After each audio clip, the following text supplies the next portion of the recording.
Okay, guys, we are live. So for those listening at home, welcome to the Dungeon Musings YouTube channel. My name is Kevin Madison, and I will be your friendly dungeon... Actually, I won't be. I'll be your friendly Iron Marshal today. Because you see, today we are carrying on with our ongoing Road to Iron Gods campaign. Lead up, I should say, to our annual gaming marathon playing Pathfinder for Savage Worlds from Pinnacle Entertainment. And if you're joining us live or around the time of recording, this is going to be the version that is out for Kickstarter backers. So if you back this on Kickstarter, this is the version that is currently in play. It may not be the final rules as they see print, but they are certainly more than complete enough for our purposes. This is session 4 of our Road to Iron Gods campaign. So if you are joining us first, you have two things. Well, one, you could go back and start from the beginning of this Road to Iron Gods adventure, or a series of sessions. I also have recently recorded an introduction, an overview for Pathfinder for Savage Worlds and Iron God. So if you want to go and get an idea of what this game is and what this series of adventures are all about, you can feel free to check that out as well. If you don't give a shit about that and you just want to jump in and see what happens, well then welcome. Let me introduce you to our players today, the Iron Heroes, for this segment, or this mile on the Road to the Iron Gods. First up, we've got Dave. Hello everyone, I'm playing Mare. She's an android. She doesn't speak with much emotion, so you might as well get used to this. Nice. And next up is Mo. Hi, I'm Morris. I'm playing Clockwork, who is a rat folk, or Yoski, is how I pronounce it, or Yosoki. Monk, who is extremely hyper, so it's almost the complete opposite. Yeah, definitely. And we will very much basing her on Doctor 13th Doctor, I think. So we have one other character who will be joining us as well, or a little later. He is just dropping his sister off at the airport. So Carl will be joining us later, and we'll be meeting him and his character shortly. Mo, you were the one who was here last time. Why don't you tell us what do you recall from last session to bring Dave up to speed? Oh, right. Quite a lot happened. We, at the end of the session before, we escaped a massive wildfire by going with a group of nomads to their camp, who sort of took us in. We also then had something interesting happen where an agent, or someone who was undercover in the nomads, was trying to attack one of the PCs, and I think that was Ambrosius. Ambrosius. Sean's character. He then disappeared, which was obviously interesting, and we think he's an agent of who is the big boss of the Technic League. Technic League. Yeah. He was Technic League agent. We discussed whether we ought to follow him, but I think in the end we decided to follow on to our destination, which was the rumored treasure. Mm-hmm. Which we then split off, and when we came to a salt lake after some other excursions beforehand, and then we were attacked by a blue pseudo-pod thing. Yeah. And then we sent, I think, Arlen's character in to scout the area, and he found that there were some undead. Yes, that's the thing. Yeah, this is what the guys faced. It seemed to, on a hit, to try and devolve Arlen's character's mind.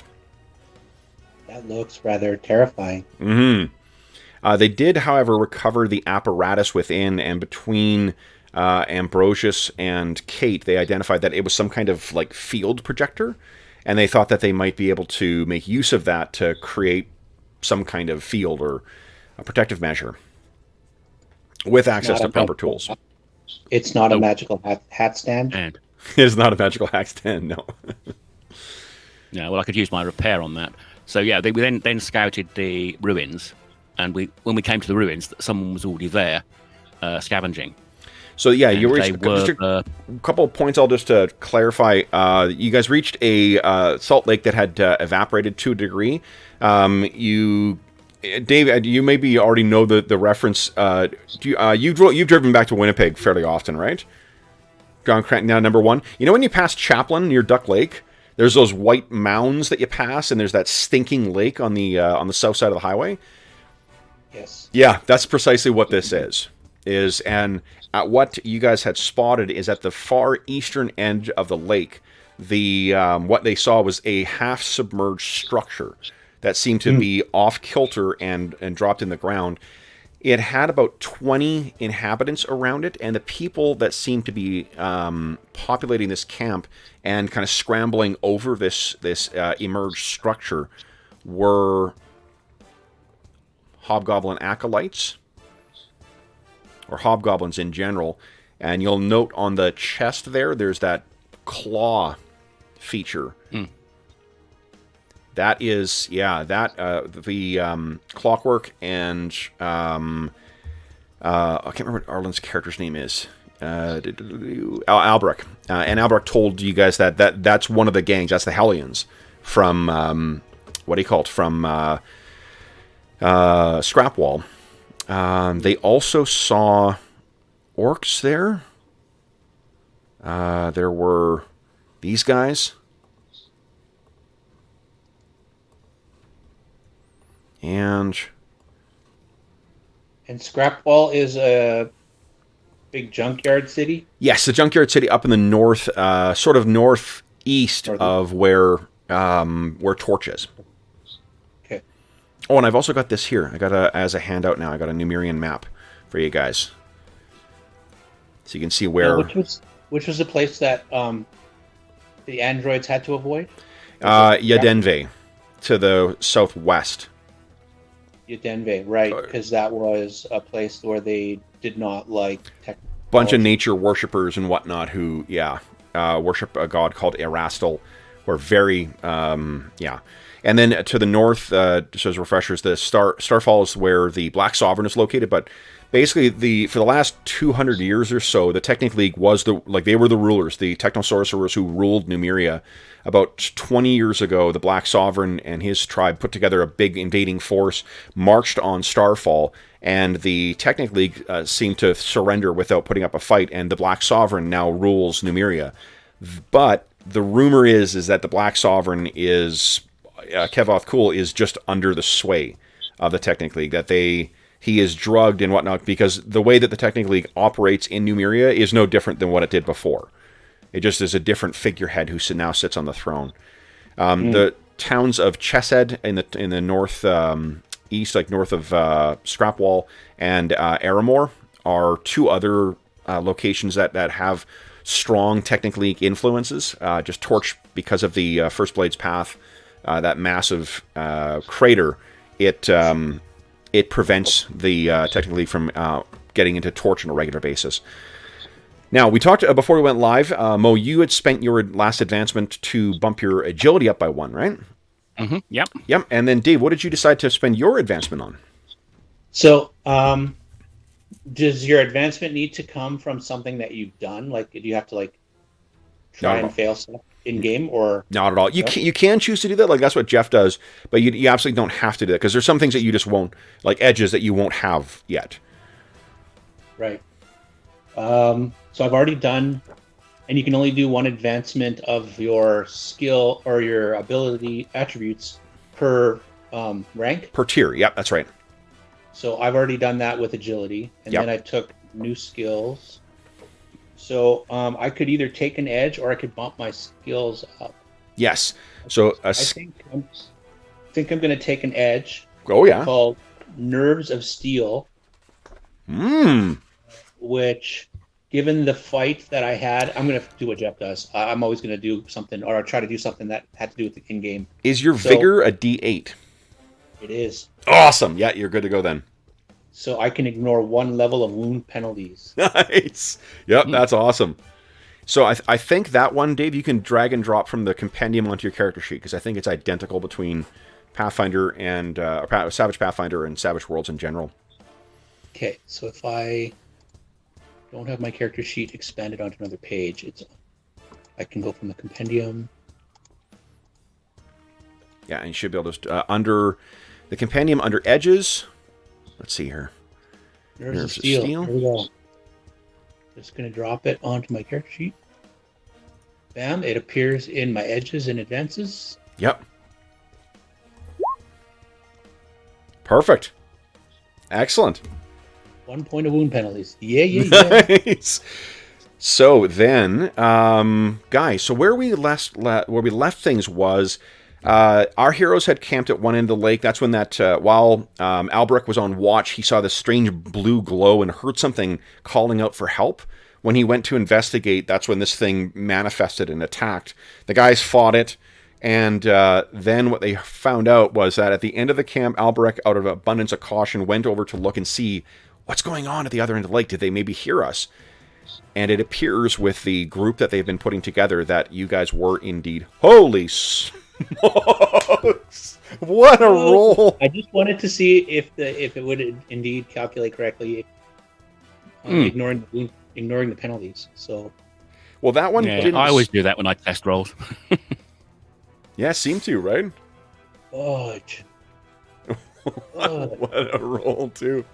All right, so where this finds us, guys, it is still night in the plains, and let me, because I have the thing set up here, because I think this is a great reminder of what night on the plains is sort of like here. So this is the lightless sort of region where you guys currently are camping. And it appears that a small detachment of maybe 10 or more are on their way towards your camp to investigate. So, what do you guys wish to do?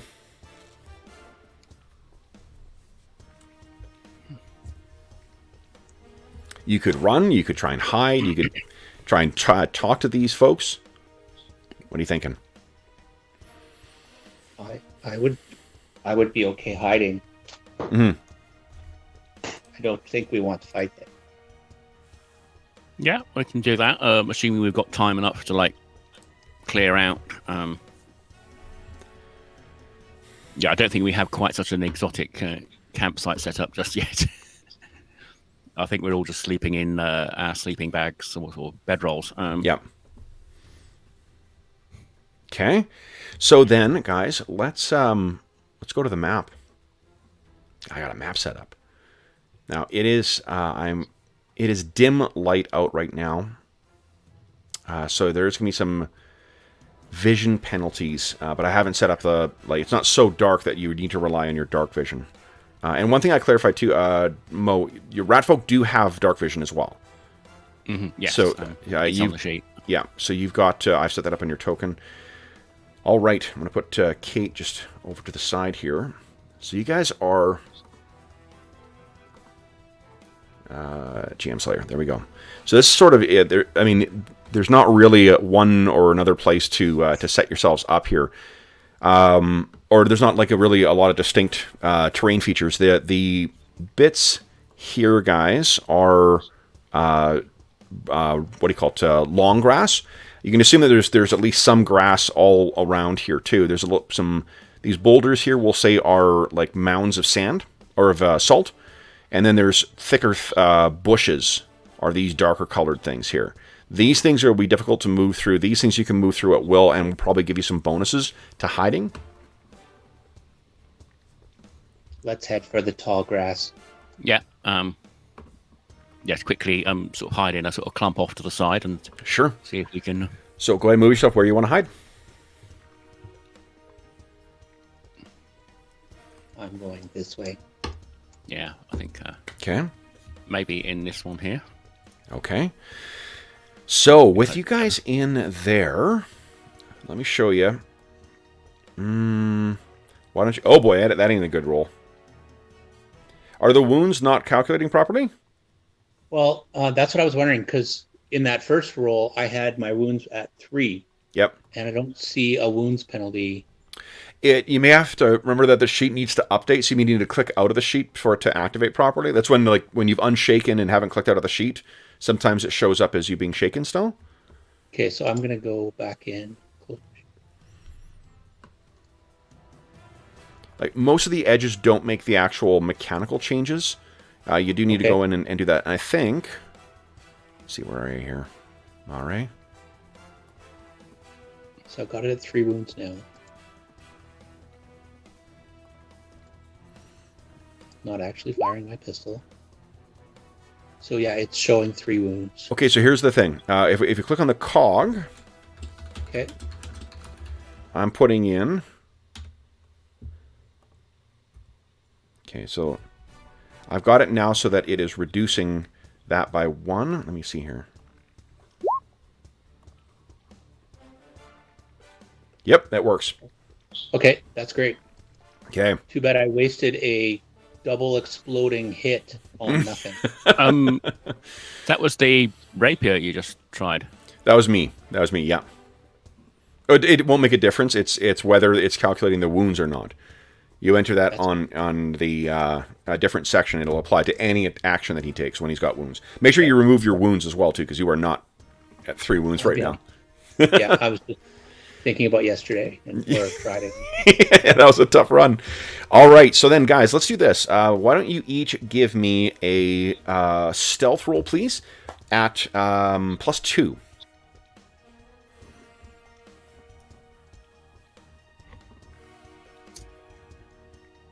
Okay, so 7 for Clockwork and a 5 for Malray. Does anyone want to spend bennies to re-roll that? Are we still in the plains? You're still in the plains, yeah. Okay. I don't think my ranger stuff does anything for No, it just with when you get combat cards. Yeah. Okay. All right. So then, guys, what you see coming along here. Let me switch up something a little creepier. Let's see here. Let's do, what's this one? Nope.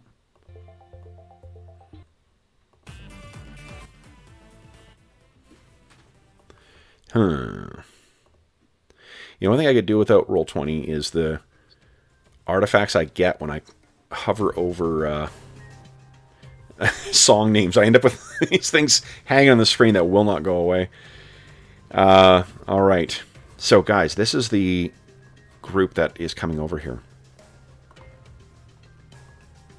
You may need to zoom out a little bit to get a sense. Oh, wow. On the right-hand side there. Yeah. Oh, right. Which direction are they heading? They're coming from the east towards where you guys are. And there are 2 rat folk who are sort of, scampering along, and they've got some kind of strange-looking, like, long arm with them as well, too.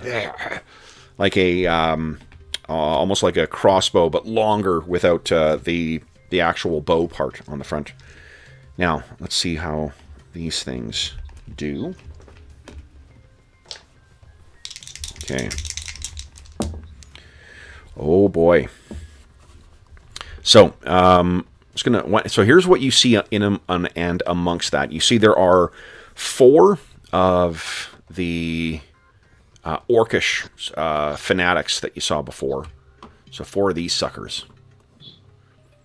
You see 2 kind of outriders or scouts, I suppose, from the rat folks.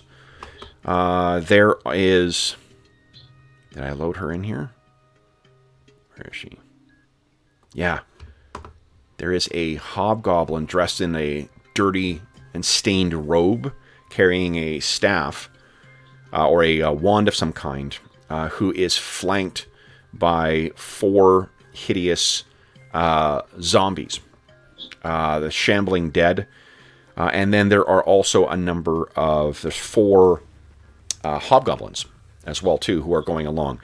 The orcs are carrying very crude, scrap-made, like, great weapons, either axes or hammers or swords that really are just, they are very, very crudely made but look deadly effective in these massive hulking things' hands. The hobgoblins are each armed with longbows and are kind of keeping an eye out. And the hobgoblin wizard seems to walk with a sense of purpose, like she seems to be the one in charge. So, these things will make their way over to where your camp was. And let me move these forward a little bit.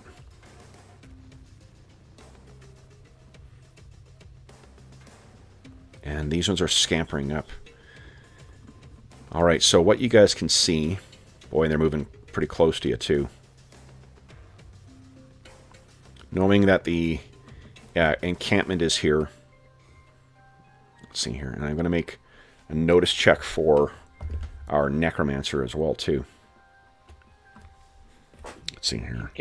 While they're traveling all that way, can we move up through the grass to the north-ish? Yes, let's do this. Because the reason I asked you to roll is to see whether they're going to get your tracks. And they did. So let's, we'll actually go into cards here. And remind me, Dave, that when you are in the plains, you get 2 cards for your action. And you get to choose which are the ones you want. So that's action cards? Action cards. When we're not in combat mode? In combat or out of combat. So you get 2 cards when we're doing like when we're doing travel stuff, when we're doing any sort of task that is happening in the plains. I'll let you get that involves that chases in the plains. You get 2. Okay. So you can try and dodge the what do you call it? The fumbles. All right, here's what I got. Guys, just laying out my stats for this. Can I tell you how excited I am for when the bestiary actually comes out for this? Oh, man. All right. And the notice for this sucker, not great, actually. Not great for the necromancer. Let's see. That is... All right, so the necromancer is none the wiser. Let me just move the guys in here. Okay. All right, so then let's drop into our round for round thing. So, first up, Mare. I'm going to give you 2 cards here. Yeah, sorry, I might have to dash out a couple seconds every once in a while because I didn't prepare a beverage and I need a tea. Oh, of course, no, that's fine. You just got a joker. Everyone gets a Benny. Woo! Yeah, the way to start the game. And Mo, you got a 3. And then the necromancer. So for now, I'm going to give the whole group of the enemies 1 card, but I'll break it up once if things get violent. So they're acting on a 5. Now, Mo, do you wish to spend an action or Benny to get a new card? Yeah, I think I will, given that's a club. So. Okay. Well, no, remember, clubs are only complications in travel, in extended dramatic tasks, or in what do you call it, chases. No, in that case, I think I'll keep it for later, as it were. Okay. So then, let's see here. The Mare, you get to choose when you want to go. I will wait to see. I will actually wait till they start to pass by, and when I figure them, there's few of them that are looking in my direction, I'm going to scamper north. Okay. So, all right. So you're holding your card for now. Then it is their turn. So the hobgoblin. Does anyone speak goblin? It'll be under the second tab, the journal tab of your character sheet. And languages are just measured in dices. In dices? Dice. Androphone, Draconic, Palette, and Orc. Okay. And Clockwork, you don't speak Goblin either? All right, so then the Hobgoblin Necromancer says something, and the... Oh, no, Orc. Yeah. Well, no, I asked about Goblin. Oh, sorry, no, Johnson, Orc, Undercommon, yeah. Okay, so then the Orcs sort of run up and start... the remains of your camp, they're starting to kick them around and see what's going on. The Hobgoblins are positioning themselves in sort of a fanned-out way to try and... This Orc will not want to lose out. The Hobgoblin... 5, 6, there we go. The Necromancer is moving in, flanked by her Smiler zombies. Now, of course, Clockwork, you know that. Remember I mentioned the Smiler gang is one of the rivals to the Hellions? It appears, and they have that distinctive Glaswegian smile, kind of disfigurement on their faces. It seems that each one of these zombies has been risen from the corpse of a Smiler. And then it is the rat folk. They're on the ground and kind of sniffing and looking. And then 1, 2, 3, 4, 5, 6. They're starting to make their way up towards you and are pointing in your general direction, Mare. Shit. All right. Do you wish to try and take an action now, or you want to let Mo take his? Yeah, I'm going to go sneaking north through the grass. So then you can move your pace and not take any penalty to your stealth, and then just give us a... Now, I don't think I'm going to give any bonus to... Because you're concealed, because like the moving of the grass may give your position away as well. So the net result is you are covered by them, but the movement of the grass may give you away, so I'm just going to call it a wash and just make a stealth check. Okay. Ooh, okay, and go ahead and move yourself. And so my pace is... I think your pace is 6. 6.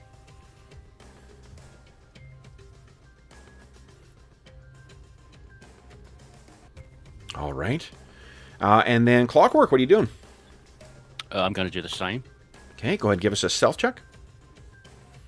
And you can move your pace. Stealth. Just flat? No. Yep, no modifier. 7, okay. Alrighty, so then I need to shuffle the deck. Kev, can I re-roll a skill check and it takes the higher of the two? Absolutely, yep. Okay. Did you want to do that? No, I just wasn't sure if it was just attacks or skill checks. Yep. At any time you re-roll, you take the better of the two, unless it is a trait check, like a attribute check, or a skill check that is critical, like a fumble. Okay. All right. So then, let's see here. So for second round, so here you go. Mare, you get a King of Hearts or 6 of Spades. For Clockwork, Queen of Clubs, not bad. And for the, I'm going to give the Necromancer 1 card, Joker. Oh. Okay. So I am going to get Benny for that. And then for the minions. So here's one upside to me doing it this way, guys, is only the Necromancer gets the +2 to all of her actions this round, not every single one of the minions. Yeah. All right. Now, does anyone want to spend... you guys have... looks like the... So the Necromancer will go first, then it would be Mare, then it would be the rest of the Hobgoblins, then it would be Clockwork. Do you want to spend a Benny to get a new card, Clockwork, or is that as good as you think it's going to get? No, I think trying to beat that would be not very good odds, so I think I'll... Stick with it? All right. So then, guys, what... I'm going to make a... Let's see here. What is her... I think I'm going to use a power here.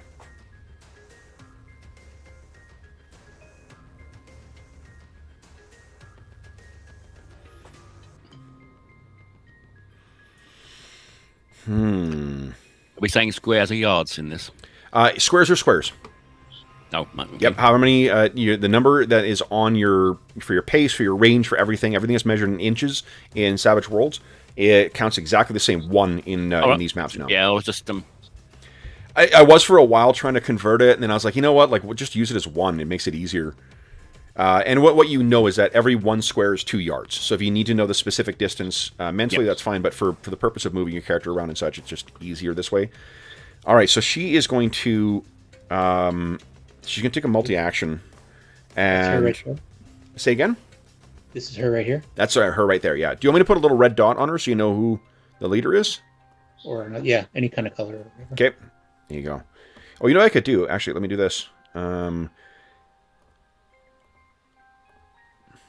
Here. Kind of a frame around her icon.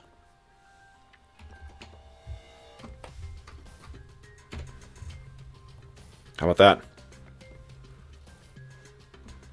Can you see the red circle around her? Oh. Here, let me do this. Oh, I have to put C for everything. There you go. Can you guys see that red aura around her now? Yep. Yep. There we go. Okay, so that'll make it easy for you to know who she is. All right, so she looks around in that direction, and I think what she's going to do is cast a spell, and she's going to do something else. So she ignores the multi-action penalty, spellcasting, and that. All right, so spell goes off successfully, and then she is going to try and... Okay. So, she's, you can picture this, her black skin is sort of reflecting the moonlight in an eerie way. She's got a bunch of accoutrements hanging around that are little skulls or bits of bone or animated things. She looks over and, oh, terrific. Excellent. So you guys will have backup in a moment. She rubs this, what do you call it? This, like skull, what do you call it? Skull carver or bone carved ring on her hand, and looks over, and then she flashes. She says something out in an arcane language. There's a flash.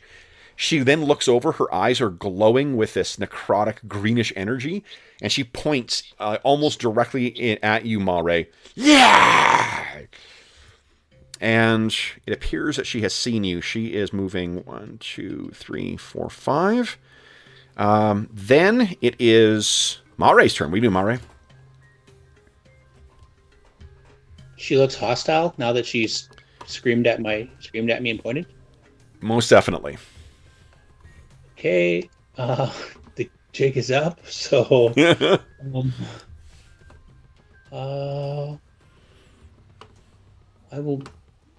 I can move my full move and that's not a penalty to do an action. You can move your full move, yeah. Maybe I'll stay at the edge of the grass. Okay. I'm still hidden for now. Hey, Kate, look at this timing. Nice.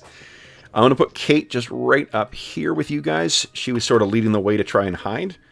Let me put this in here. There we go. All right. So you moved yourself there. That is just your action. I'm going to draw a card for Kate as well so she can take an action this turn. So I moved to there, and then I was going to shoot at her. Yeah. Because I figure even if she knows approximately where I am, she might not know exactly where I am, and I'm going to... Yep.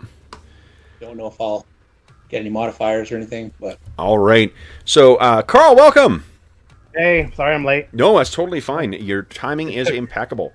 So yeah, it was only 20 minutes to get there, but an hour to get back because people in San Antonio don't like driving in the rain.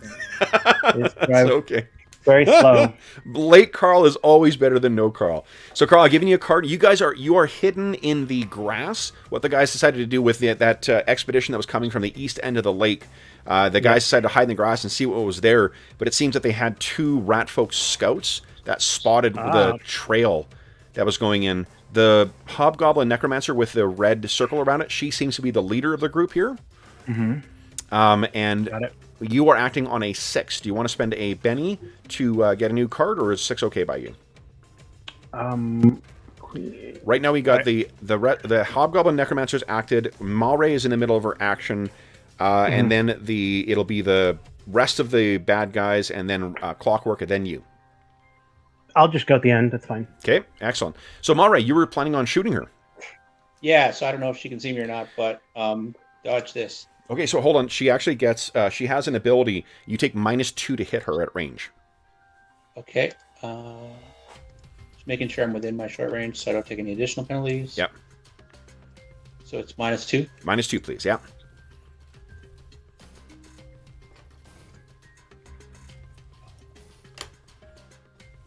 Okay. That is a hit. That is a hit? Yep. Go ahead and roll damage. Can I re-roll to try to get a raise? You can, yeah, absolutely. And this I can get my +2 for a land? Yeah, so it'll net out to ignore the just roll it normally because it would net the -2 penalty from her. Oh, right. Okay. Okay. Ooh. So the other one's better. So it is a hit. Go ahead and roll damage. What, 4 to 3 bennies? Let's see. Yeah. Okay. Roll damage. Go. Oh, That would have been great with a raise. All right, so 7, unfortunately, it seems that she has some kind of arcane barrier. As it hits, there's a crackling of greenish energy. You could re-roll that if you want for a Benny. why the heck not? All right. Bennies come and Bennies go. Yep. Malray will live for at least today. For a little bit. Oh, that's a little better. So that one would be she is shaken. All right. Yeah. But I'll tell you what, I'm going to spend a Benny right away to unshake her. One of the neat things with Savage Pathfinder, any enemy wild card automatically has an equal amount of Bennies to you guys. So 3. Same number you start with. And then she got a Joker. So she got 4. Yeah, so I got another. Well, she didn't individualize, put it in the pool. I start with a pool of Bennies equal to the number of players. So Carl's arrival granted me another one. Thank you very much for that, Carl. And then also, enemy wildcards have one as well. All right, so then next up is the rest of the group here. All right, so it seems that they have not seen Clockwork yet. Now, let me get my stats for these things. Here we go. All right, so they have a pace of 5, and they are going to... Can they run? Let's see, or are they too slow? Oh, yeah, these are, 2000s Dawn of the Dead style zombies, guys. So each of the zombies... Let's see here. Okay, so one of them can move 8. 1, 2, 3, 4, 5, 6, 7, 8. Yeah! One of them can move 9. 1, 2, 3, 4, 5, 6, 7, 8, 9. One of them can move 10. 1, 2, 3, 4, 5, 6, 7, 8, 9, 10. And one of them can move 7. 1, 2, 3, 4, 5, 6, 7. Okay, so these things are racing in there. The Hobgoblin Raiders, let me make a spot check. They're going to see if they can see you, or a notice check, rather. Both of them can see you, Mare. What is my range here? So these ones are raising their... All right, so you're 22 from that one, and 10. So one of them is going to be at range. One of them is going to be... Or a medium range. Where's my stats? Where's my stats?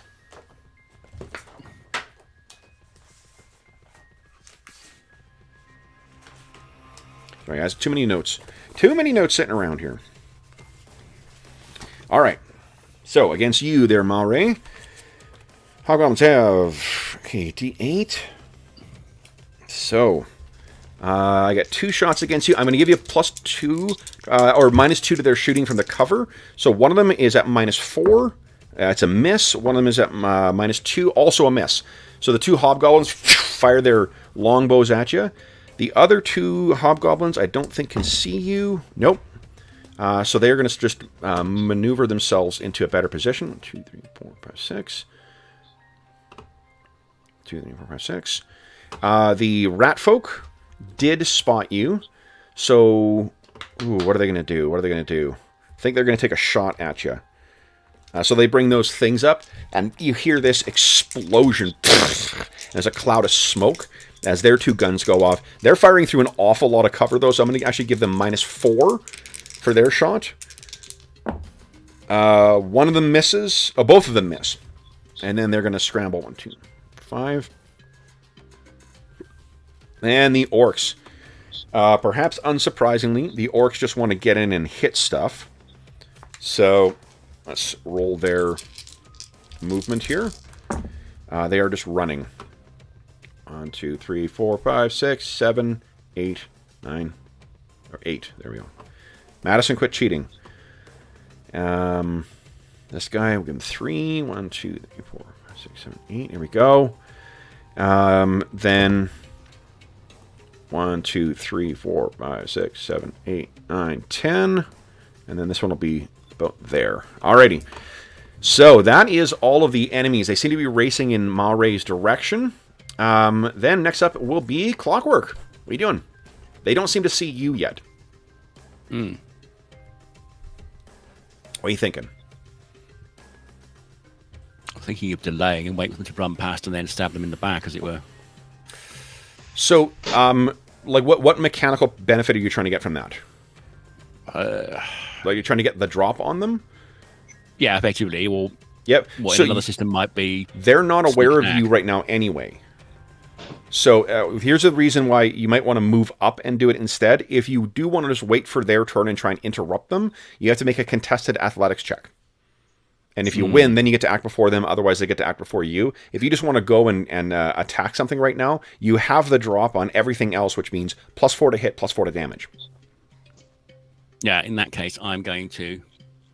Does that help with the decision-making process? Yeah. I'm just Yeah, going to okay. go up and like start fighting the one guy in front of me. So Okay. The zombie, go right ahead. moves up, and then at +4. Yeah, so you'll get +4 to hit, +4 to damage. Remember, don't add the plus sign in, just a 4. Go right ahead. Their parry is a 5.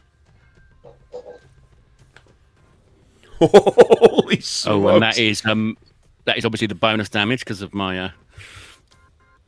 What do you mean? That you just rolled an attack roll. You didn't roll damage yet. No, on a raise, I On a raise, it's what you get to do is impose either distracted or vulnerable on them because you're stunning fist. yeah, and also because of the brawler. Brawler, what do you mean? Click on the ability or the edge so we can read it. Yeah. Yeah, but that's already count. That's a background thing. Oh, hang on. We don't need to. That's already counted in What's your the other bonuses. one? Mo, we've already done that. That's already calculated. That's Okay, yeah, into the okay. background of your stats. Go ahead and make your damage roll. And damage is at 4 or just straight? Just roll damage. +4, yes, +4 on damage as well. Oh, sorry, that should be the +4 to those then. So that's Okay, great. So that's 11. 18 actually. Because +4. 4 plus your 7 is 14, +4 more is 18. So you leap forward and lash out with your maybe it's your tail. It's whip cracks around and it actually severs this thing's head and it drops down dead. All right. You only move 2. You could move again if you like. Not sure how close you want to be for the next round. Yeah, I think I will effectively move away to. Okay. Oh, actually, to there, just to move from where I was. Yep. Awesome. All right then. Kate, you're up next. What are you doing? The boss has the red glow around her. And then there's which of the orcs? Oh, it says underneath. Yep, it says orc scrappers. Things look different as well too. And were the hobgoblins her bodyguards? Were those the tougher looking dudes? They are. She has hobgoblins with her who are lean and have those longbows with them. There's the rat folk who have those strange rifles, and there are the scrappers who have those big axes or clubs or whatever. Okay. Her bodyguards were the zombies. The Oh, slimer right, zombies. Yeah. Okay. What are you thinking, Carl? Oh, I'm not sure if you're muted, Carl. I can't. You're actually off camera right now, so I can't. Yeah, I was muted. That is a good thing. Is that when I got home, my wife had lunch ready. So Oh, nice. that's why I muted. But so I have a pace of 5, so I guess I got to run. Yep. And if I run, can I still attack? Of course. Yeah. Or You is just take -2 Okay. to your action when you run. So that- Okay, I'm gonna run at this yeah. guy So here. click on the dice next to your pace, and that'll tell us how far you run. How far? Okay, how Come far on. I can't. 9. Nice. Excellent. 9. Okay. Yep. So you move 9 squares. Okay. Good. So racing through this, yeah, comes Move to here, I guess. Kate, and Does it matter? Diagonals matter? I mean. not at all. Nope. Okay. No. Right, So and then I'm going to count. They haven't spotted you technically, so I think you've got the drop on them too. So +4 to hit, +4 to damage. okay, so that'll take off some of the minus. Yep. So you Okay. got +2 to hit and +4 to damage. Okay. Oh, and they're Oh, holy smokes! All right, so they're you got a raise on that. Go ahead and roll damage. okay. Their toughness is a 10, and I think your thing's got an AP 2, so actually toughness 8. 18 points of damage. Yeah. I added the 4 already. What does it look like as you take this thing down with your greatsword? I don't know. So hopefully, maybe they think there's some sort of grass sharks or something in there. They're just like, because they can't see, and all of a sudden, two of their openers are just like consumed by the grass. So they just basically, the people behind, as she brings down her sword, they just see like a flash of something sharp and then blood everywhere. Nice. So she kind of probably cleaves this guy from, collarbone to sternum. Yeah. Awesome. All right, then. I reshuffle the deck because of the Joker, so let's deal some cards here. So, Mare, you get the best of these two. You get 7 or a 3. We got Clockwork on a 4. We got Kate on a 10. Necromancer on a Jack of Hearts. And the rest of the bad guys on a 5. Anyone spending bennies to get a new card? I will. Okay. So Clockwork, you're on a 5. Mare? Nope. Okay. So then I will spend one for the enemies or the minions. Let's see if we can get a better card. Queen of diamonds. That'll do. Anyone else? Nope. All right. Then first up is the minions. Okay. So we've got one of these Smiler zombies and another one. I think this one will have to run to get into you, Kate. So let's see if I can get in. I have 9. 1, 2, 3, 4, 5. Yep, I can get in there. Then let's make attacks for those guys. So, Kate, what is your parry? Her parry is 6. 6. Okay, great. So let's see here. I hit once with a raise. And damage. What is your... Toughness is 8. Toughness is 8. Okay. These are not and AP. 3 armor. Yeah, this isn't. There's no AP on these things. All right, 8.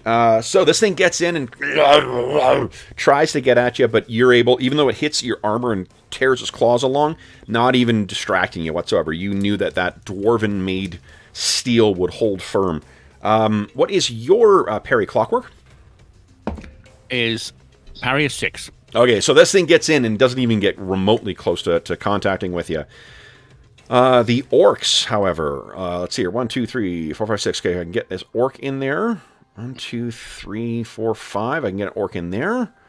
And the other one needs to run. Let's see if he runs in time. I got 11 movement. 1, 2, 3, 4, 5, 6, 7, 8. I have -2 to his attack. Then... yeah, I think that's all the orcs fit to fight. The orcs have a D6 in fighting. Okay. So I got 1 orc on Kate. That's a miss. I got 2 orcs on Clockwork. One is... no, that's a miss. And then this one's a -2. It explodes. A 7. What's your parry? 6. So, yeah, okay. So that hits you. Then you will... what's your toughness? 6. A 6, okay. I didn't get a raise on my hit, though, so nothing to worry about there. A 6. 6, so I've shaken you. Oh. So it didn't quite contact with you, but it came so close to clipping you. You can feel like the whisker or the fur on the tip of your ears almost gets clipped off. Then we've got Hobgoblin Raiders. I've got 2 that are still trying to figure out where the heck you guys are. Where Mare is. Let me see if they can spot her. Negative. Oh, one of them does. One of them does. So, I have 3. This one will move forward a little bit. Try and improve its odds. So, I have 1 at -4 because of the range and the... yeah, okay, so once again, Mare, this Hobgoblin arrow goes right past you. And then there are 2 more. One is going to get -4 as well. That's a miss. And the final one is a miss as well. So the other Hobgoblins are firing these arrows at you. Last thing to do is these Ratfolk Raiders. They're going to take -2 to hit because of their rapid reload. 1, 2, 3, 4. Let's move them up a bit. They're trying to flank you guys here. And I'll fire twice at Mare. Oh, I got 1 exploding. Oh, 15. So I hit with a raise, Mare. So, Mare, you take... what's your toughness? Without... oh, it's 8. 8, Two okay. That is armor. Oof. Okay, so all right, so I got a 24 total on this shot. Wow. Yeah, exploding dice are brutal. And I'm sorry, you said it was an 8 in total? Yeah. Okay, so you would take 4 wounds right now. So I'm assuming you're going to want to soak that. Soak? Yeah. Yeah, okay. So go ahead and give us a vigor check, please. Vigor. Come on. Yes. Now, you could spend a Benny to re-roll that and try and get a better result. That definitely drops it to 3 wounds instead of 4. Right. Do you want to try? We'll re-roll with what did it say about re-rolling vigor checks? Only if you're using Benny? Yeah, soaking. You don't get the benefit of Elan with soak checks, but you do get it for unshake checks. So it applies to soak rolls unless you're using... It does not apply to soak rolls unless you're using another Benny to re-roll the vigor check. Oh, okay, cool. So then, yes, you get to add a +2 to this result then. You might as well do it. Yeah. +2. Nice! So that's actually great. So that is a raise. You only suffered 2 wounds. So this clipped you. Ugh!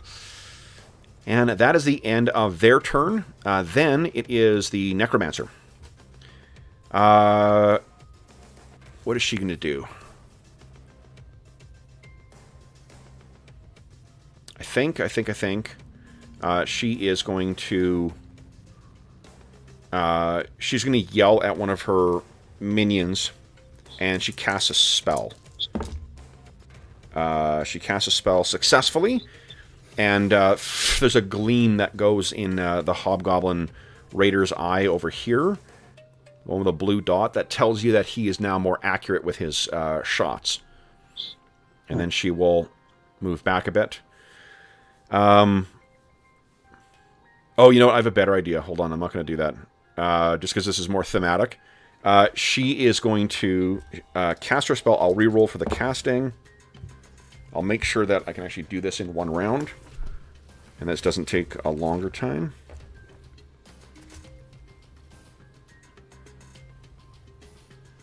Oh, it takes an hour. Never mind. I was going to get her to raise one of the dead zombies to add to her forces. But it takes an hour to cast that, so we'll just go with what we did. All right, then it is Kate. What are you doing, Kate? Kate is going to cast Protection. Okay. I think I'm going... she's going to cast Protection and attack. So okay.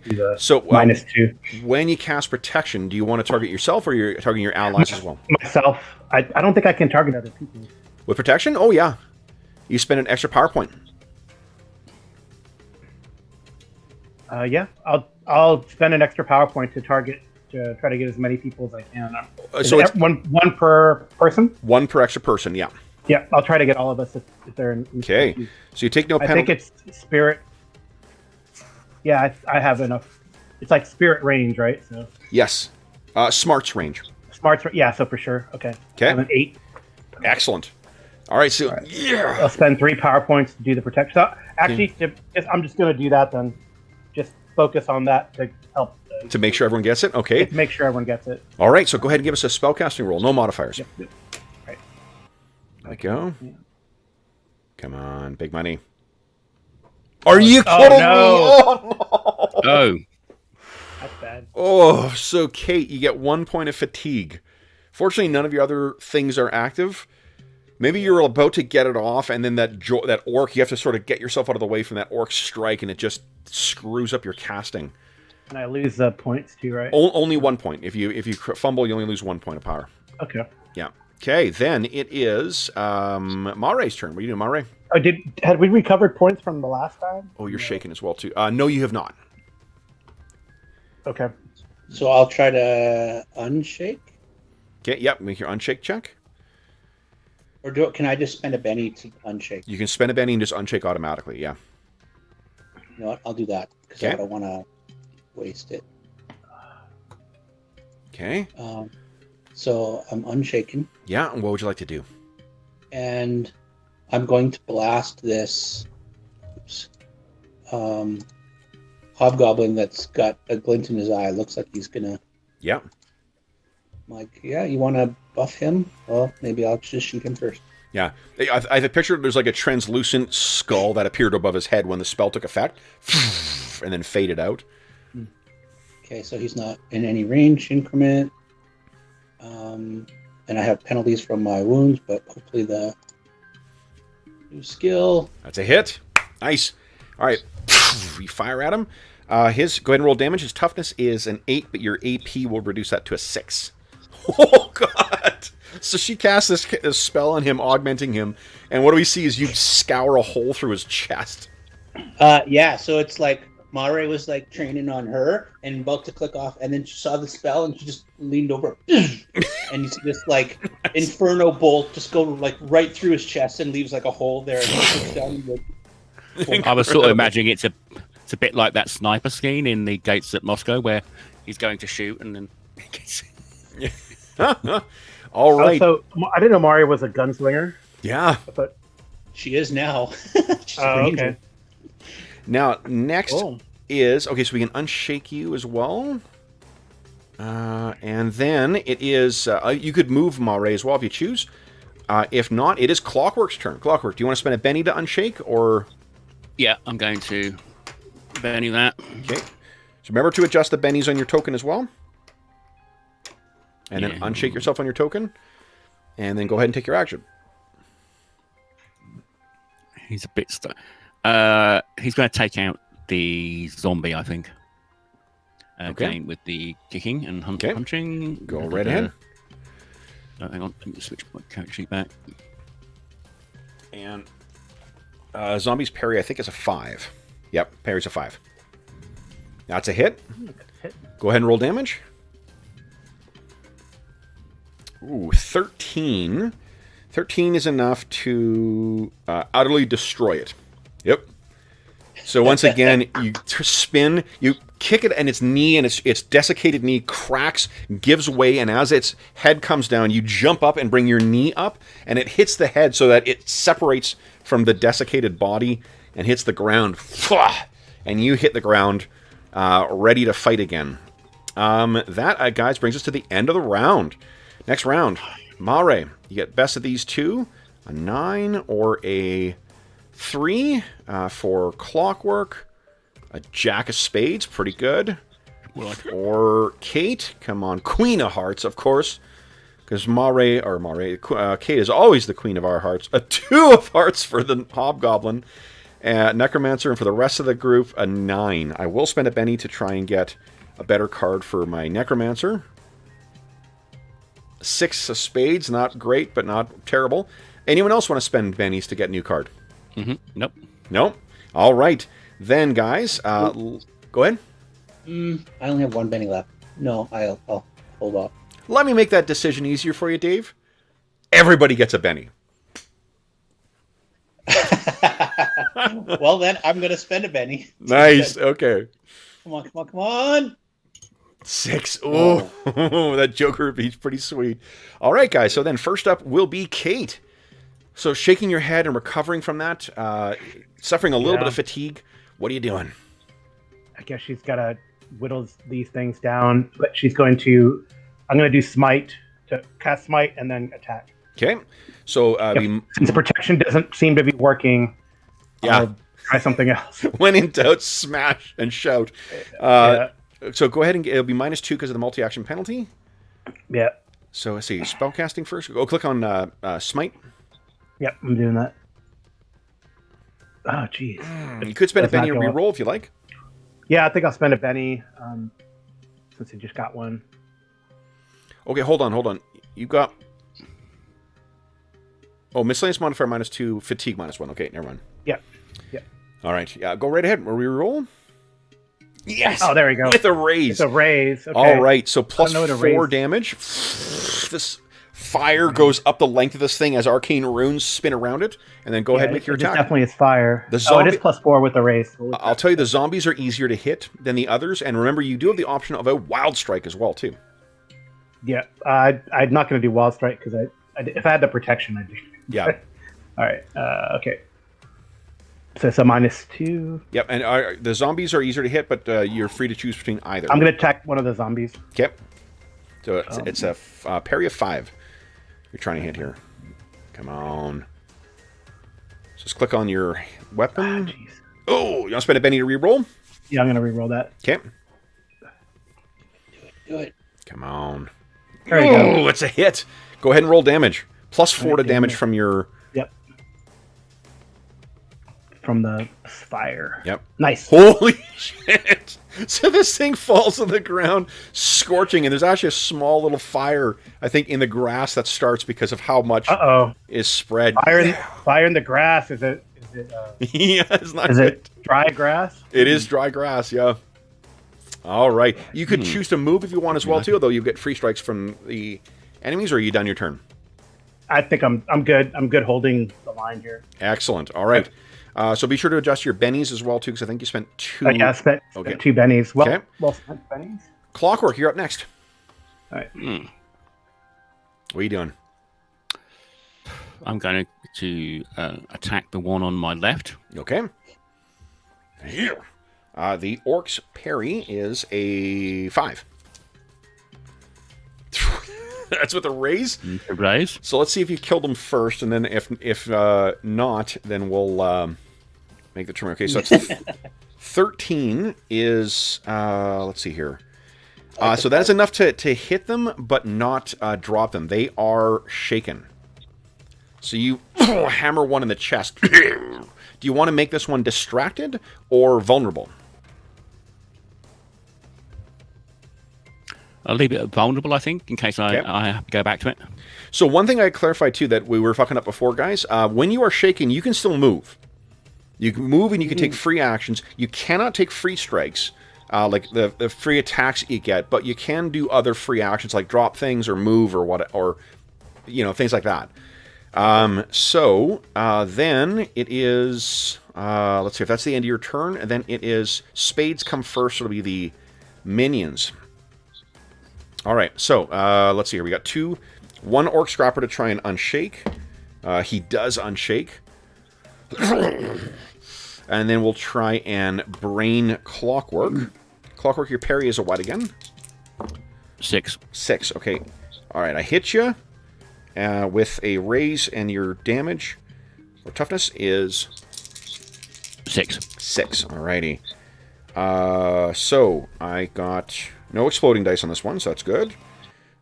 But I got a hit and 2 raise, so you'll be suffering 2 wounds. You want to spend a Benny to soak?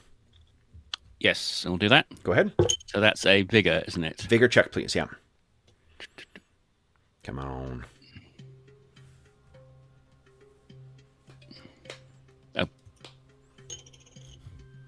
Oh. No modifier. So that would reduce it to 1 wound, and you'd be shaken. Do you want to spend a Benny to reroll, or you should take that? I'll take that, I think. Okay, so mark yourself down for 1 wound. Then the, let's see here, the zombie attacks Kate. Kate, your parry's a 5, right? Or, yeah, okay. And yes, then, it's a 5. No, it's a 6. 6 actually. Oh, and I get the gang up bonus from these as well, too. Shit. So unfortunately, even with the gang up bonus, both of these miss you. Kate, you're able to, with that sweeping fiery blade of yours, you're able to keep all of them at a distance.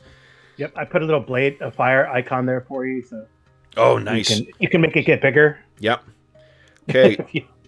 So what the... Let's see here. The necromancer... Oh, necromancer's not acting yet. The other hobgoblin is going to run up next to his master here. And is going to take a shot at Mare. The rat folk are going to actually charge in. Let me roll for running for them. They sense 3 and... Okay, so one of them can move 6. 1, 2, 3, 4, 5, 6. Running 1, 2, 3, 4, 5, 6, 7, 8. So they are running in, and they've readied short swords or some kind of like crude stabbing implements and are running towards Mare. The last hobgoblin, I think, is just going to take a shot at Kate. That's a miss. It doesn't hit his allies, though. There's the one on the far side there, Mare. It's taking a shot at you. He's got -4 to hit. That's a miss. And then there is the one that ran up beside. He's going to take a shot. That is likewise a miss. So these hobgoblin arrows are flying left and right around you these vicious, corroded, what do you call it, arrowheads. Then it is Malray's turn. What do you do, Malray? Can she pull her shield and still shoot? And is that 2 actions then? You can always take ready 2 weapons as a free action on your round. Okay, so if she pulls a sword, it's a free action, but if she readies a shield, that's an action? What size is your shield? Light shield. Oh, okay. So light shields don't give any cover. They give you a bonus to your parry, but they don't give you a bonus to your cover. If you had a medium shield, that actually would give them -2 cover, so you could hide behind it and shoot. Right, but I'm thinking I only have like 1 round until these guys are in melee with me, so I need to get my shield ready. Yeah. So I'm just wondering, so if she's going to ready her shield, and then still take a shot with her gun. Totally fine. And is that a -2 to the shot? Nope. You get free actions. Always, they don't count towards multi-action penalties. Okay. So you you can ready her shield so that next round, if there's a melee and parry to melee. Yeah. Yeah, because next round you can draw your sword as a free action, right?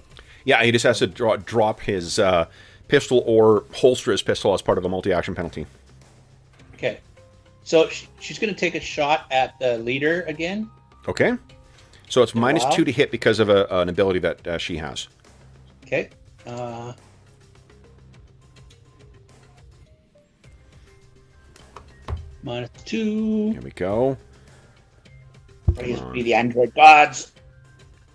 No. You want to spend a Benny re-roll? My last Benny. Yes. Go right ahead. Nice. So my Elan takes away the -2. I'm just going straight up. Yep. Oh, shoot. All right. So you do take the shot at her.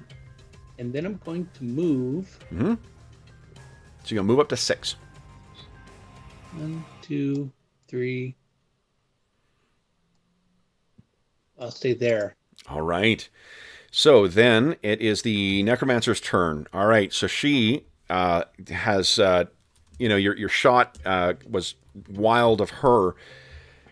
She turns towards you and begins enchanting this arcane spell. Let's see if it goes off.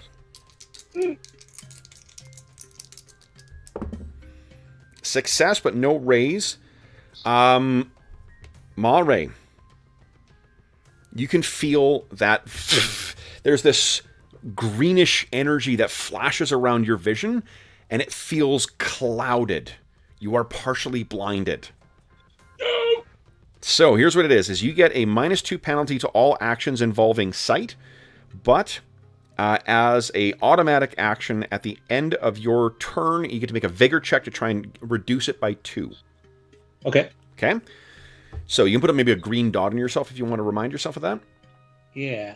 And then let's draw cards and take our next action, guys. Okay, so Malray, you get the best of these 2, a 6. You guys are getting down on the decks. There's got to be a Joker coming soon.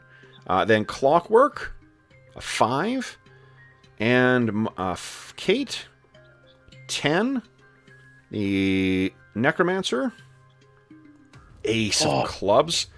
And then the Minions, King of Hearts. Now, does anyone want to spend a Benny to get a new card? No, I see Kate shaking her head. Nope. No? I have no Bennies. All right, so first up is the Necromancer then. So, with you blinded, I think what she's going to do then is Necromantic Bolt. So, she begins to intone once again, some foul arcane words. Oh, I got a raise. Oh, no. Okay.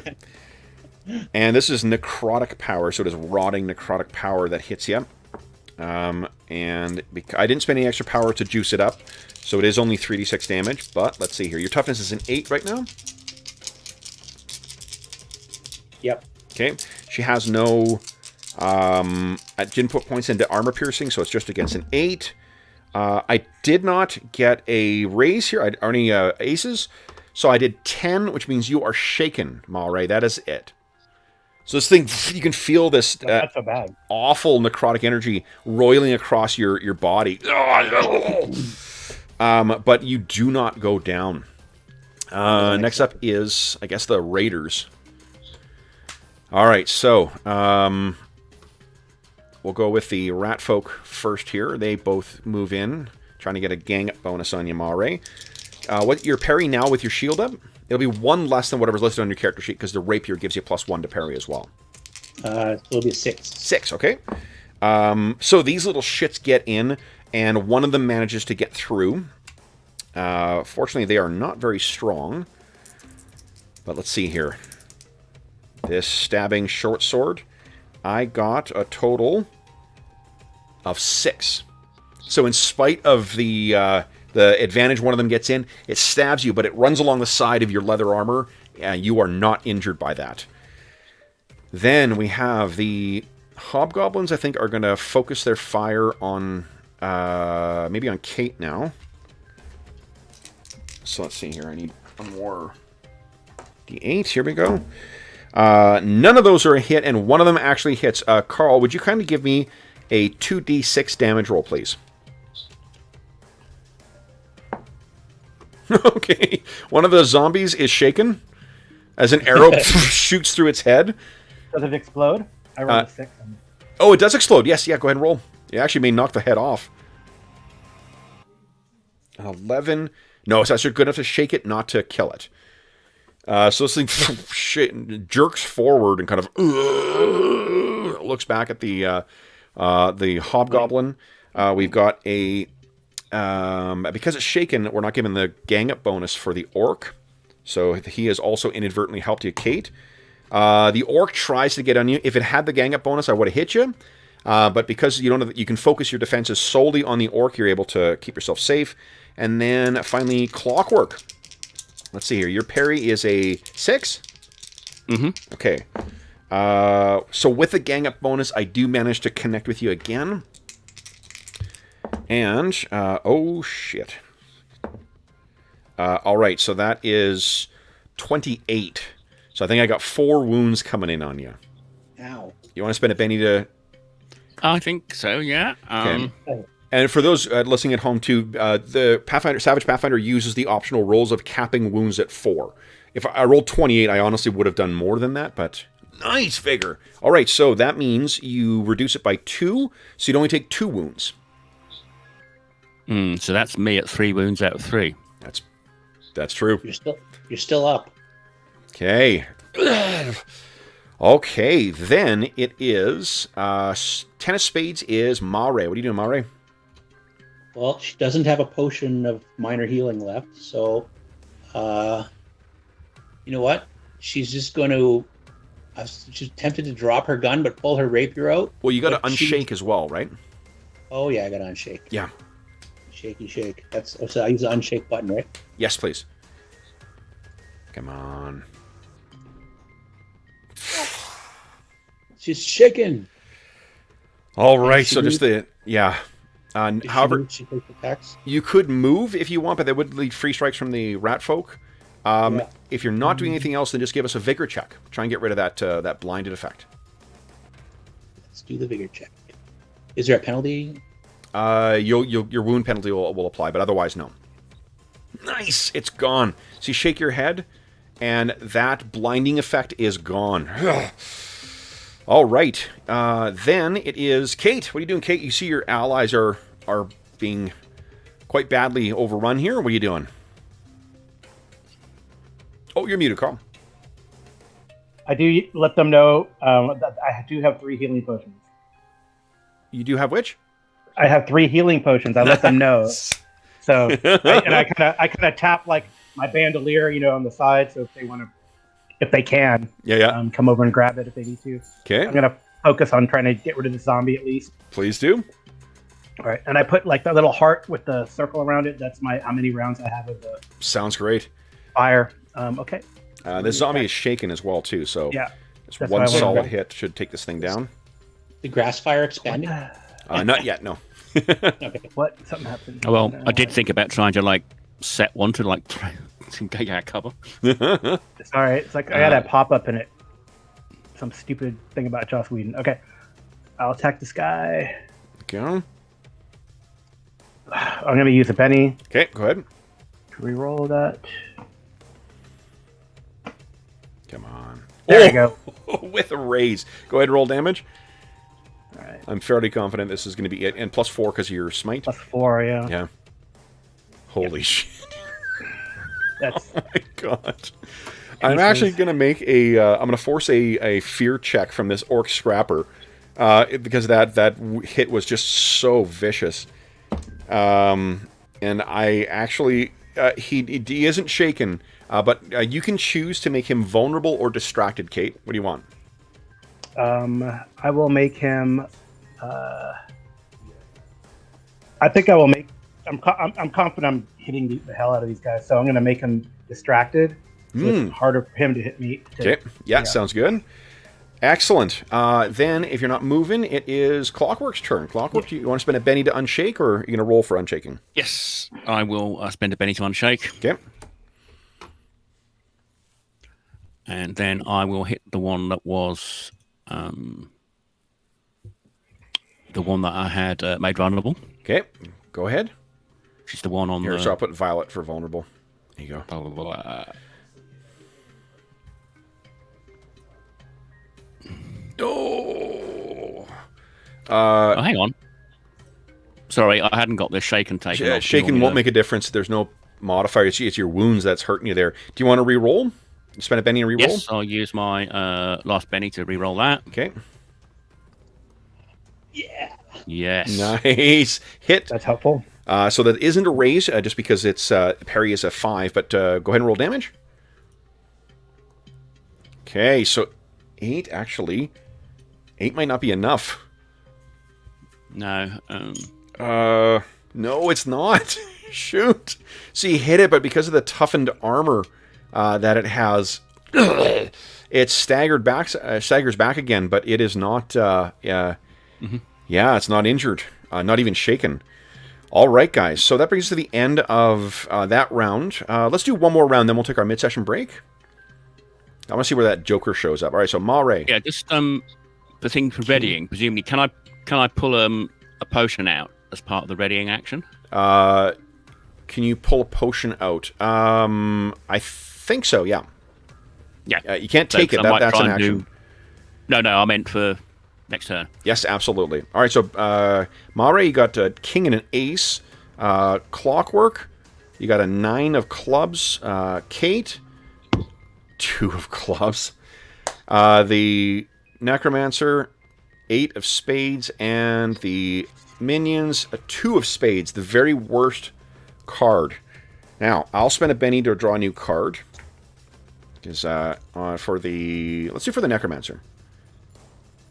Jack of diamonds. Okay. Anyone else want to spend Bennies to get new cards? Yeah, I think I'm going to spend a Benny. Okay. I'd rather... Oh, they got the... well, yeah. Okay. 4. That's better. I go before them. Absolutely. Yeah, that's good. Anyway, everyone else is okay? Hi. Anna says hi to everyone. Okay. All right. So first... I'll make the guy I hit distracted. No, you didn't get a raise. Oh, sorry, yes, it's a raise, isn't it? Yeah. Okay. Then it is... so first up will be Mare. What do you do, Mare? She's unshake. Anna's rooting for you. Oh, Nope. Jesus. Still, the lingering effect of that necrotic energy, maybe. Then it is the Necromancer. Is the blindness still there? No. Remember you made your vigor check last turn? Oh, right. Okay. Yep, so that's gone. All right, so then the Necromancer, what she is going to do now is, you know what? Second verse, same as the first. She can try and blind one of you guys. Let's blind Clockwork this time. You've been taking down a lot of her orcs and stuff. She successfully casts with a raise. Clockwork, you have -4 to any sight-related activities right now. I'm just going to put a green 4 on you. You can make a vigor check. On a success, you reduce that by 2. On a raise, you reduce it by 4. And you can do that for free at the end of each round. So you sort of like, suddenly your vision is taken from you as she casts this spell. And she'll move a little bit, I think, too. Over here. And then it is the Raider's turn. So the Hobgoblin, let's do the 2 rat folk. No, it isn't. No, it isn't. I'm cheating. Now it's Clockwork's turn. What are you doing? So I can do that to remove the blinded at the end of the turn. Yes, end of your turn is a free action. You get to make a vigor check to try and get rid of it. But...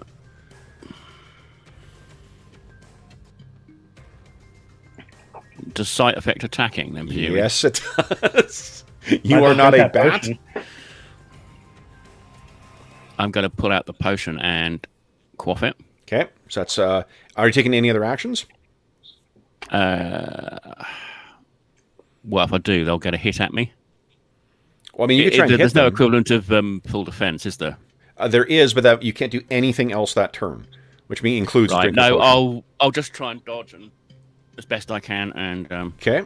Does it affect my parry as well, the blindness? No. Just only your actions. All right, so then you are at... you're going to reduce your wound penalty by what? Because you're a potion. All right, then it is Mare. Or, sorry, Kate. Kate, what are you doing, Kate? I'm going to try to finish this last guy off here. Please do. Yeah. Go. I'm going to strike wildly. Okay, nice. So, that's a 2, right? +2 to hit, yep. Yep. Okay. Good. Oh, right. Solid. And that is not a raise. Still pretty darn good, though. Go ahead and roll damage. +2 to damage from Wild Strike, too. Oh, jeez. Okay. So you have +6 to damage. Yeah. Oh, 16 smokes. Oh, my God. Oh. Kate, what does this look like? Do you skewer it through with your fiery sword? Yeah. Just like... It's like hot knife through butter, man. Yeah. Do you want to... you can cracking move. And boiling. You can I'm going to move... Up to 5. I'm going to move back to these guys. Excellent. Okay. So, one of them is not going to get gang up bonus against you. I need a little more... one will get gang up bonus against you. Clockwork and Kate, you're going to get gang up bonus against this orc scrapper. All right, so then the minions... Let's see here. This one... Jeez. I think the hobgoblins are going to keep shooting. I'm just going to maneuver them around a bit here. All right, so I got, let's see here, 2. Well, I'll do 1 against each of you guys, actually. So 1 shot against Kate. Oh, 1 shot against Kate. Oh! Hit with a raise. Your toughness right now is a what, a 10? It's no, it's an 8. 8. 8. Okay. 3 of it is armor. Okay, so there's no AP on this, on these crappy arrows.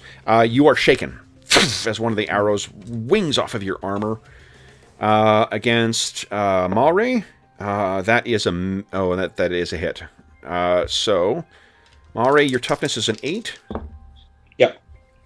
I rolled a 3, grazes off of your armor. And then finally, Clockwork.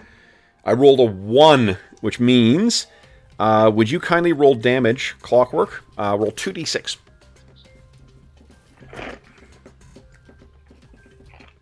Friendly fire.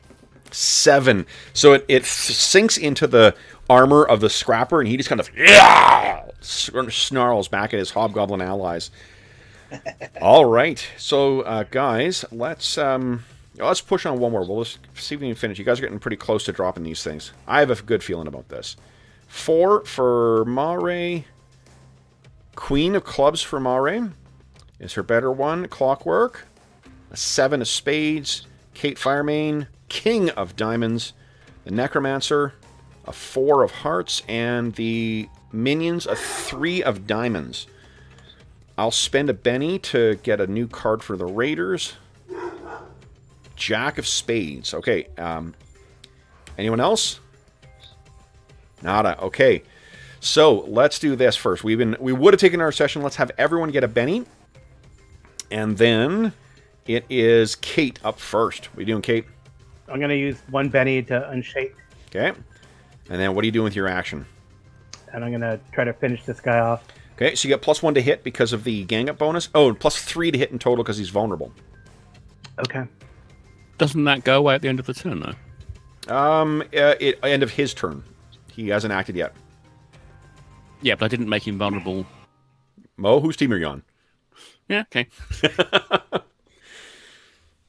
Holy shit. Yep. All right, so that's a hit with a raise. Go ahead and roll damage.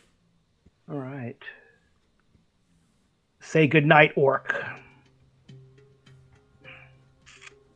Go. Yes. 16. That is most definitely goodnight, orc. All right. Then it is... I think... Do you want to move? Yeah, I'll move to support Mare, so... Okay. Get off of her! Speaking of Mare, you're up next. What are you doing? Well, she's gonna... she'll use a bendy to unshake. Okay.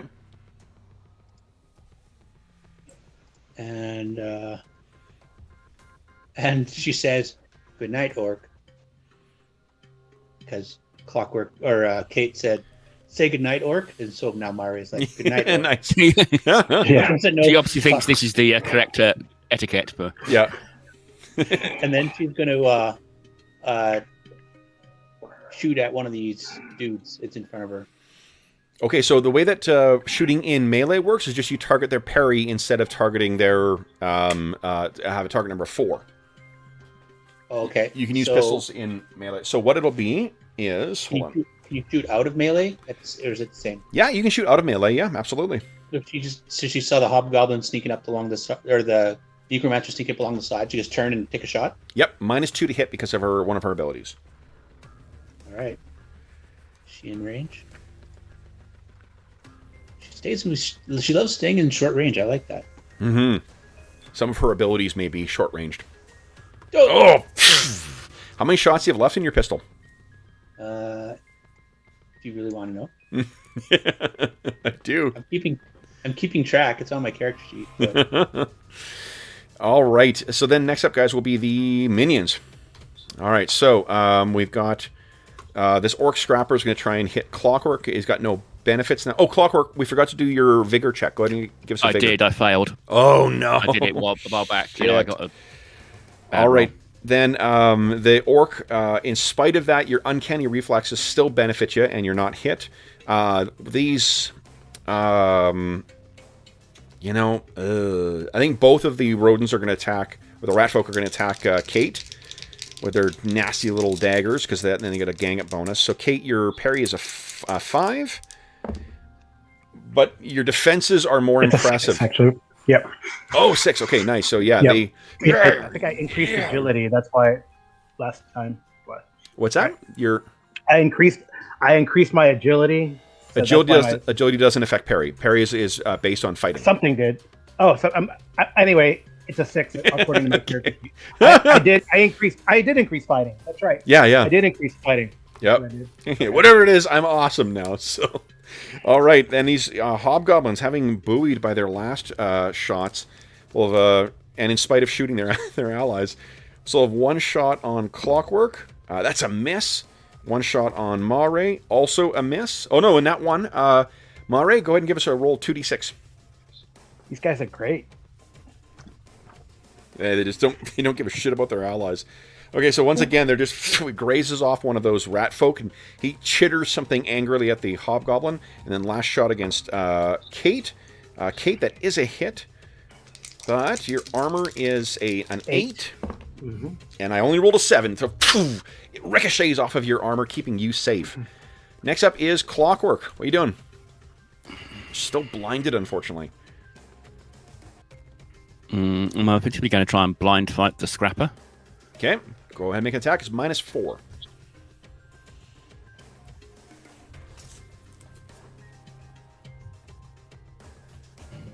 Ooh. So yeah, unfortunately, you're just lashing out at them. Fortunately, you don't hit any of your allies, though, so that's good. Then it is the Necromancer. Having been so successful with that last ability, and seeing that Mare keeps shooting at her. Yeah, shooting at her. I think once again she's going to try and cast blind on you, or rob you of your vision. I got a success again, so you're at -2 as this thing appears around you. Is that the green dot? Green dot, yeah, green dot at 2, so you got -2 to sight-based things. All right, then that's the end of the round. Let's do it again. The second verse, same as the first. Ace for Mare, or an 8 for Clockwork, a 10 for Kate. Choker! You guys all get bennies. Excellent. And Kate, you get +2 to all your actions this turn. The Necromancer, Joker. Oh, man. Fortunately, it's only her who gets the bonus, not the rest of the group. And a 7. Alrighty, guys. So, anyone spending their newfound Benny to get a new card, or is everyone okay? Because you got the card first, Kate, you were going to act first. You get to decide when you want to act. Right. Yeah, I'm going to go first, and I will attack both the rat folk. Okay, so you can ignore your multi-action penalty. Right. Yeah. Go ahead and make your first attack. Okay. First guy. No, their parry. I think it's a. Oh, that's regardless what the parry is. That is a hit. I'm going to go one at a time, or attack. Yeah, let's just do one at a time. Roll damage on this one. Okay. Just easier because then I can remove the token if they die. Their toughness is a 4. Yeah. So you just, almost like a backhand, careless thing, you just cleave this thing in 2. Let's see how your follow-through goes. Their parry is a 5. I tell the remaining one, you should have run. Yes. Okay. Dang. I'm going to spend my bennies. You know what? Was not counted in there? Gang up bonus? Yep. Because you guys outnumber them. So that's a hit. Okay. Go ahead and roll damage. Okay. Shaken. So that is 6. Maybe. Yeah, he's shaken. So he does sort of skitter back a little bit, but he is looking like he's opened himself up for a solid hit. All right, so next up is the Necromancer. Oh, boy. I want to make a spirits check for him. Or for her, forgive me. Is that like a morale save kind of thing? Yeah, it's a morale save, exactly. Spirits is what you use for a fear check. So she's not running in fear, but she is going to... Oh, she is going to do something. Let me quickly check one thing here, guys. One of her spells. I'm going to see if it can do what I think it can do. Here we go. Nope. Nope. Where is it, Madison? Come on. I got all my power cards out here. Ooh, yes. Okay. So, this is going to be pushing her... a little bit. But let's make a spellcasting check for this. I have to spend a Benny to reroll because I failed. Let's see. Both dice exploded. And exploded again. Okay, so I got a massive... What happens is... Let me move this to the side here. She speaks more arcane words. She and her closest ally vanish.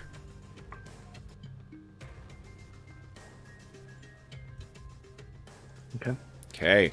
Then it is... let's see. Mare's turn. What do you do, Mare? Mare will point her pistol through the melee and try to vaporize one of those hobgoblins. Okay. That is a hit. Go ahead and roll damage.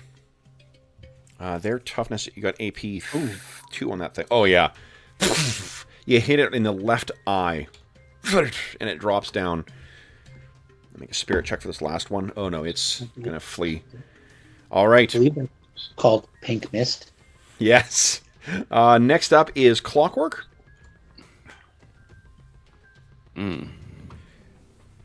Yeah, I'm going to try and like punch him again. By the way, I made my vigor check last turn. I saw that. Nice. No, Okay. I adjusted. Yep. Oh, so Malry, you make a vigor check at the end of your round too. A bigger check. That's a hit. Try and get rid of that blindness. That is a hit. Yeah. Go ahead and roll damage. Ooh. So I think. Do you want to spend a Benny to re-roll that? Oh, you don't have any bennies. I didn't put the. Oh no, I -2. do because we got the Joker and the half time. So yeah, I'll spend a Benny to do that. Okay. So Mo, can you please make sure you're tracking your bennies on your token? That's what those red dots are for. That way we know who's shaken and who is what your state of bennies are. All right. So I then, didn't take a -2 on my attack. Is that still a hit at 4? 4 is a hit always. Yeah, at range. Yep. Yeah. Yep. Okay. And so then, Clockwork. That is a 10. Is enough to shake it. And I think in the film version of this, oh, nice. And that's a good enough one to get rid of your blindness. Nice. So I think in the film version, what we see Clockwork is as you landed from that last thing, you hear the sort of the scritching of the orc scrapper's feet on the ground. You spin to the side, leap up, and hit it square in the sternum. If it wasn't for that armor, you would have collapsed its rib cage. All right. Oh, nice. And a vigor. Yeah. So both Clockwork. Was the punches sort of the cloud has gone from my eyes. Yeah. Exactly. Yeah. All right, then it is the minion's turn. So I got 2 shaken things. This Hobgoblin Raider is actually going to run because he says, "Fuck this!" 2, 3, 4, 5, 6, 7, 8. Okay, and then the one of the other raiders is moving along with his mistress, and then the 2. Okay, let's see here. I've got a rat folk who does unshake. And I think, let's make a vigor check. Nope, he's still fighting. He's going to try and stab Kate. Complete fail. And then the orc scrapper also unshakes. And we'll try and wild strike against Clockwork. So +2 to hit here, but he will be vulnerable. Oh, I got a raise. Okay, so that means... Ooh, Clockwork. Oop. It may have been good that you took that... where'd it go? There it is. Good that you took that healing potion. Let's see here. Jesus Christ. I'm so excited to roll. I'm throwing it out of the tray. All right, your toughness is a what? 8? 6. 6, okay. He's only little. He is only little, that's true. All right, so You'd do even less if you hadn't. Okay, so 6. I got a hit and 2 raises. So you take 2 wounds, and you're shaken, unless you want to soak. I'll soak, because that will put me on 4. So, okay. Do you have Benny left, though? I thought you had 0 bennies. No, I had... No, because you gave us one at the half time and then the Joker. Right. Okay. So again, Mo, if it's not on your token, I'm not counting you have them anymore, okay? It's great that you want to track them at home, too, but I need to be able to see where you guys are standing. So, go ahead and roll your vigor check, please. Oh, is that your vigor there? Yep. Oh, shit. So you take 2 wounds as this thing... I'm on 4 wounds then, so... Whoops. Oh, no! That's our first collapse. All right, hold on. That is because Mo is always in the forefront of the fray. Why he has his Savage Worlds characters going down. All right, or potentially. Yep. Then what I need you to do, I think you do need to make an immediate vigor check. Let's see here.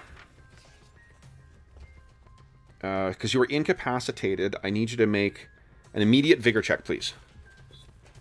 Come on. Just straight, no modifiers. Well, you put your wounds at 3. Oh shit. Okay, so then that's included there. That's good. Then would you? Oh boy. Give us a 2d6 roll, please, Mo. When we roll in the injury table, what we do is because you failed, we now roll in the injury table. 10. Oh. So this thing hacks down and slices through some of the tendons on one of your legs. as you drop to the ground. You gain the slow hindrance at minor. And that is a permanent wound. Because what this tells us is how serious these and lasting these wounds are. So you can drag and drop your the slow hindrance. And as it drops Clockwork, this thing looks up and it feels confident it's able to carry on the fight. Even though every one of its friends is dead except for it and the one hobgoblin. And the two, Determination is really the thing they're known for, not so much the smarts. So here we go. Mare, you got an ace of spades. Oh, I'm going to... Shuffle. Yeah, I forgot to shuffle. Oh, I'm going to do it after this round because I don't want to take those results away from you. Yeah. Well, you're called, Mare. Right now, there's no chance of you getting a joker. Do you want me to... I'll take what I got. Take what you got. Okay. Kate, or sorry, Clockwork, a 7, and Kate, a 3. The only ones left here are minions. I've got an 8. Anybody want to spend bennies to get a new action card? Negative.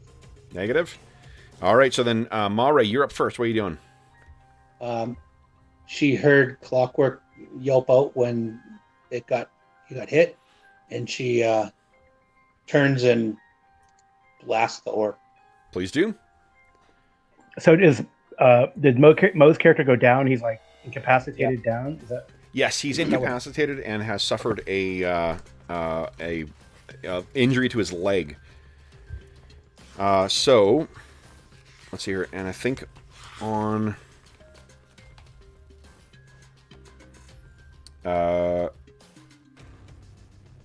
when you're still dealt cards, because you have to roll for bleeding out, you have to make a vigor roll at the start of each round. All right. That is a hit, and you scour a hole through this thing, right through its forehead. And then Mare says, "May I buy a potion from someone? I have none, and I would like to heal Clockwork." Well, I'm not sure you can get everything out, and because you got a ratling, you're still trying to stab you through the liver. Right. Everyone gets a Benny from dropping that at enemy. That was a sweet payback. Even unconscious people. Yes, everybody.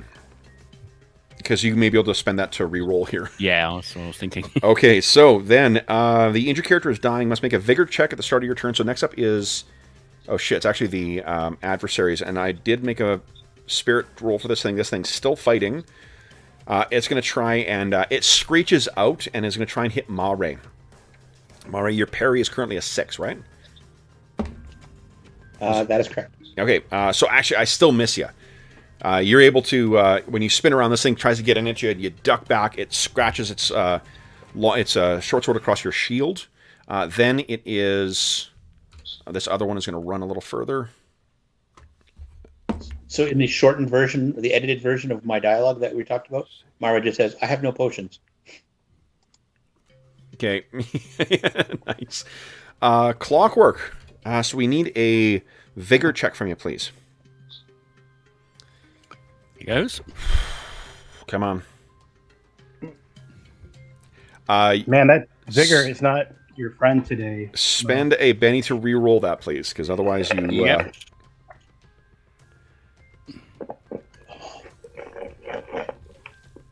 How long do you have? You only have one round before you bleed out? Yeah, if you... he can either stabilize, or if he gets healed, then he stabilizes. But injured character that's is dying, you have to make a vigor roll at the start of each of your turns. Failure means he perishes. Success means he must roll again until he stabilizes. So, Clockwork... So he needs help, basically? He's dead, isn't he? He's dead, yeah. So, rules is written, he's dead. We're not going to have him die, because... Is there a way that I can... Is there a way that Mare can do something to give a Benny to... I'll let you spend 2 for 1. Because there is a specific edge that lets you use share bennies with other characters. So, yeah. Mo, give us one more reroll. Come on.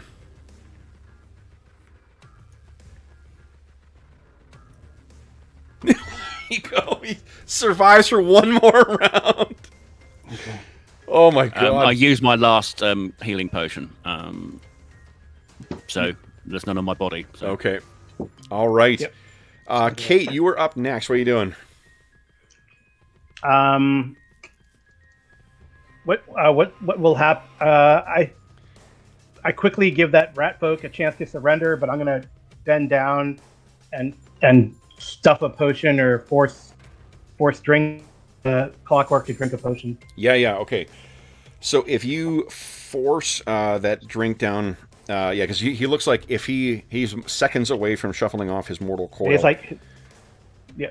Okay, I guess his leg is like spurting from that injury. Oh yeah. It's brutal. Okay, so let me see here for healing incapacitated characters. First time we've seen this happen. Healing at least one wound on an incapacitated patient removes that state and restores consciousness. So, Clockwork, you are conscious with 3 wounds now, as Kate pours this healing potion down your gullet. Okay. You are still shaken, but that is that. All right, let me just turn that on. I don't know if the rat food's going to take a free shot. No, only that's only if you're withdrawing. You're assumed to still be doing some kind of defense here. Yeah. All right, so I have the sword, the big sword pointed at him. Yeah. Oh, definitely. Because is it a bastard sword or a great sword? It's a great sword, So. So really, like the way that it works in Savage Worlds is just that it would because holding it one-handed would I think it increases the strength requirement. So it would just mean that you would cap out the damage that you could do with you could still attack with it. It's just you're not going to be terribly effective with it. Right. Oh no, she's holding it out at him. Yeah. Because she's tending to Clockwork. Okay. So then let's do this last round here, guys. I have full confidence. Mare, you got the best of these two. Look at that. You guys all get a Benny, and Mare gets another Joker. All right. And Clockwork and Kate. And the sole surviving Ratfolk gets a 6. I am not spending a Benny for him. Anyone else spending Bennies to... I guess Clockwork, now that you're recovered, you don't really care, right? No, I'm sitting there. What happened? I was seeing the white light, and grandmother was calling me. Nana? All right, so then, Amare, you get a choice of when you want to ask. Not that grandmother. I will go first. Okay. +2 to your actions. What are you doing? Put a +2 in here. That is good enough to hit it in melee. Go ahead and roll damage. Damage. Come on. It's got toughness of 4, so yeah. What does it look like as you kill this last rat folk? So after her last round, she shot at the orc on the one side, and then she just turns around and it blasts it right in the chest. Nice. And then does a little... She's got to try and practice her twirly-whirly thing. Doesn't look very good. She kind of fumbles with the gun to try and put it away. All right. So, guys, let's quickly do our post-combat healing, patching up. Does anyone have the healing skill? I have the healing skill and a healing kit, which I assume is just like bandages and stuff. Yeah, that's what you need in order to do that. So, would you like to treat anyone? It takes 10 minutes per wound. Clockwork would take 30 minutes to treat. And remember, if you, it seems to be more optimal if you do have healing potions to guzzle those things, and then see what. May I acquire a healing potion from someone? Yeah, I can give him. I give him one. Okay. I got one left. She'll give you 50 coins for that. You don't need to give me money. Keep your money. But it's worth 50 coin. Donate it to the temple of whatever Ambrosius's temple is. Donate it to the temple of Bry. Okay. And she drinks the potion. She's down to 1 wound. Yep. And then she will heal Clockwork first. Are you? We want to move somewhere before, or we have to stay in this grass? So you can see there's one hobgoblin that sort of ran off. You can see, and then the necromancer and one of her lieutenants, they disappeared, vanished from some kind of spell, and then they've disappeared as well. So, what are you guys thinking?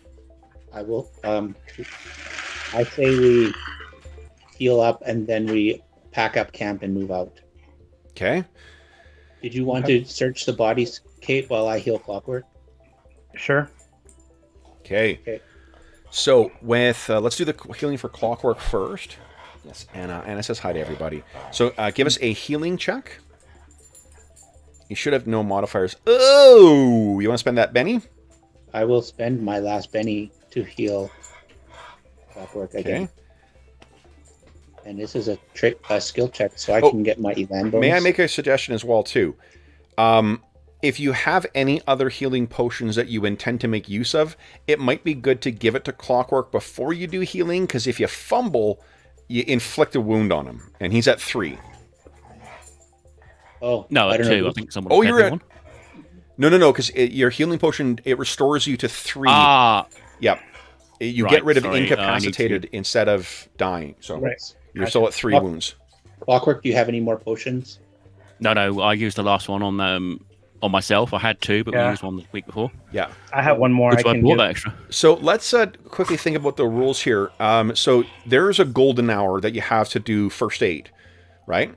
So that means you got an hour in order to do this. You need half an hour to treat Clockwork. What you could, in theory, do is root around on these bodies and see what's on them, and you may be able to make up. There may be another healing potion on them, because it is a fairly common thing for people to carry around, right?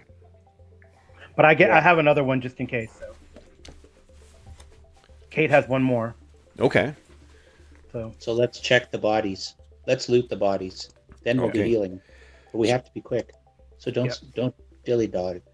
So here's what I need from you guys is I need 8 D100 rolls.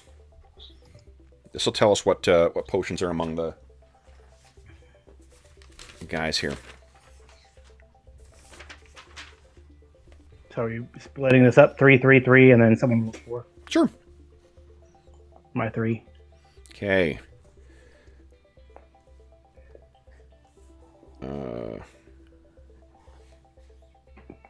Okay, cool. So what you can find... Where's a pen? All right, so what you find, Kate, among them, there is a healing potion. Cool. And there are 2 other potions that have not been identified yet. All right. And let me write them. Now they are. Are we putting this in the party loot? Malray, the 2 that you recovered are... Carl, you want me to put this in the party loot? Yeah, go for it. Okay. So healing potion. 1 healing potion, yeah. And then there's 4 other potions you found. And Mo, would you mind giving us 2 D100 rolls, please? I only did 2. Oh, yeah, so only 2, because that'll be a total of 8. 3, 2, and 2 is 7. Oh, wait. Hold on. There were 1, 2... Sorry. 8. It's the digit there. There we go. Actually, you know what? Give me 2 more. I miscounted. There's more guys you've dropped. Okay. All right, so you do find 1 more healing potion.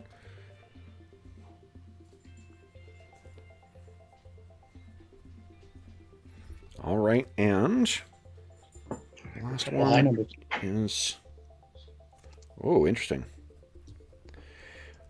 All right, so you got an interesting suite of other things. So you got 2 healing potions out of the lot, as well as a bunch of other potions. And that's a minor healing potion, so each one will heal 1 wound. Do you want to make use of that before you spend your Benny and re-roll your healing? Sure. Okay, so Clockwork, you can reduce your wounds down to 2. And that leaves you still 1 healing potion left over, and then Kate still has 1 left over. Yeah. So go ahead and give us a healing check here. Come on, Mare. So I'll re-roll my healing with my Benny. Yeah, here it comes. That gives me a +2 because of the Elan bonus. Yep.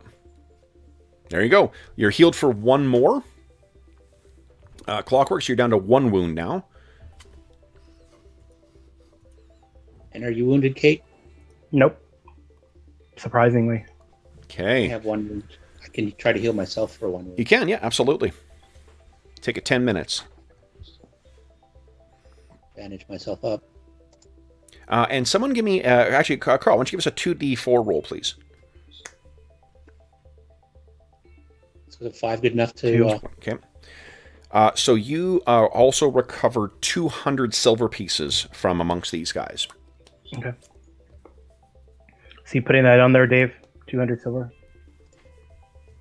Well, I figured we just put that on our characters. We're not split it anywhere else.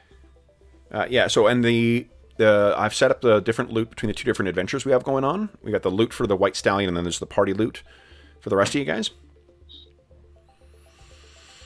So, I'm in the party loot with the picture of Badonk. No, they both have Badonk.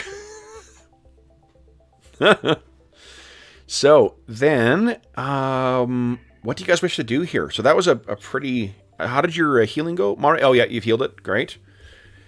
Okay, so you're down to 1 wound on Clockwork, and you've got that, unfortunately, that injury in your leg. So slow reduces pace by 1, doesn't it? Yeah, it also reduces my run by 1. By 1 dice. I can't seem to put... Well, that would be 1d4 minus 1, but I can't seem to put that in. Okay, let's see here.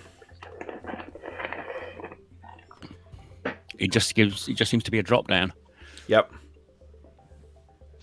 It is, yeah. So we'll just have to keep that in mind that you're... Yeah. Yeah. Okay. Oof. All right. So, there is powerful magic in this that can remove that injury, Clockwork. So first off, everyone gets a Benny for successfully making it through that encounter, because that was a very challenging fight for you guys.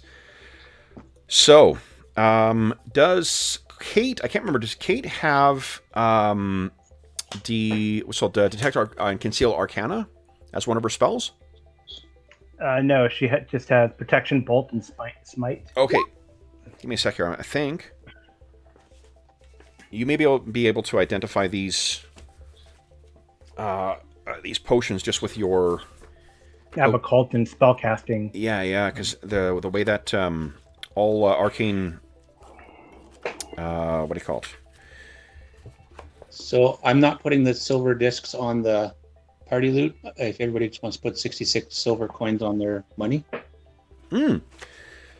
So give us because everyone who has an arcane background can detect magic, including maguses like Kate, or deep marshals like Kate.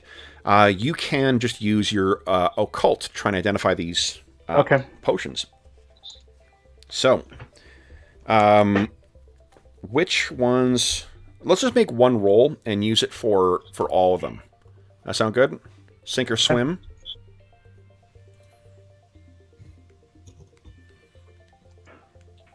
Okay. So an occult with no modifiers.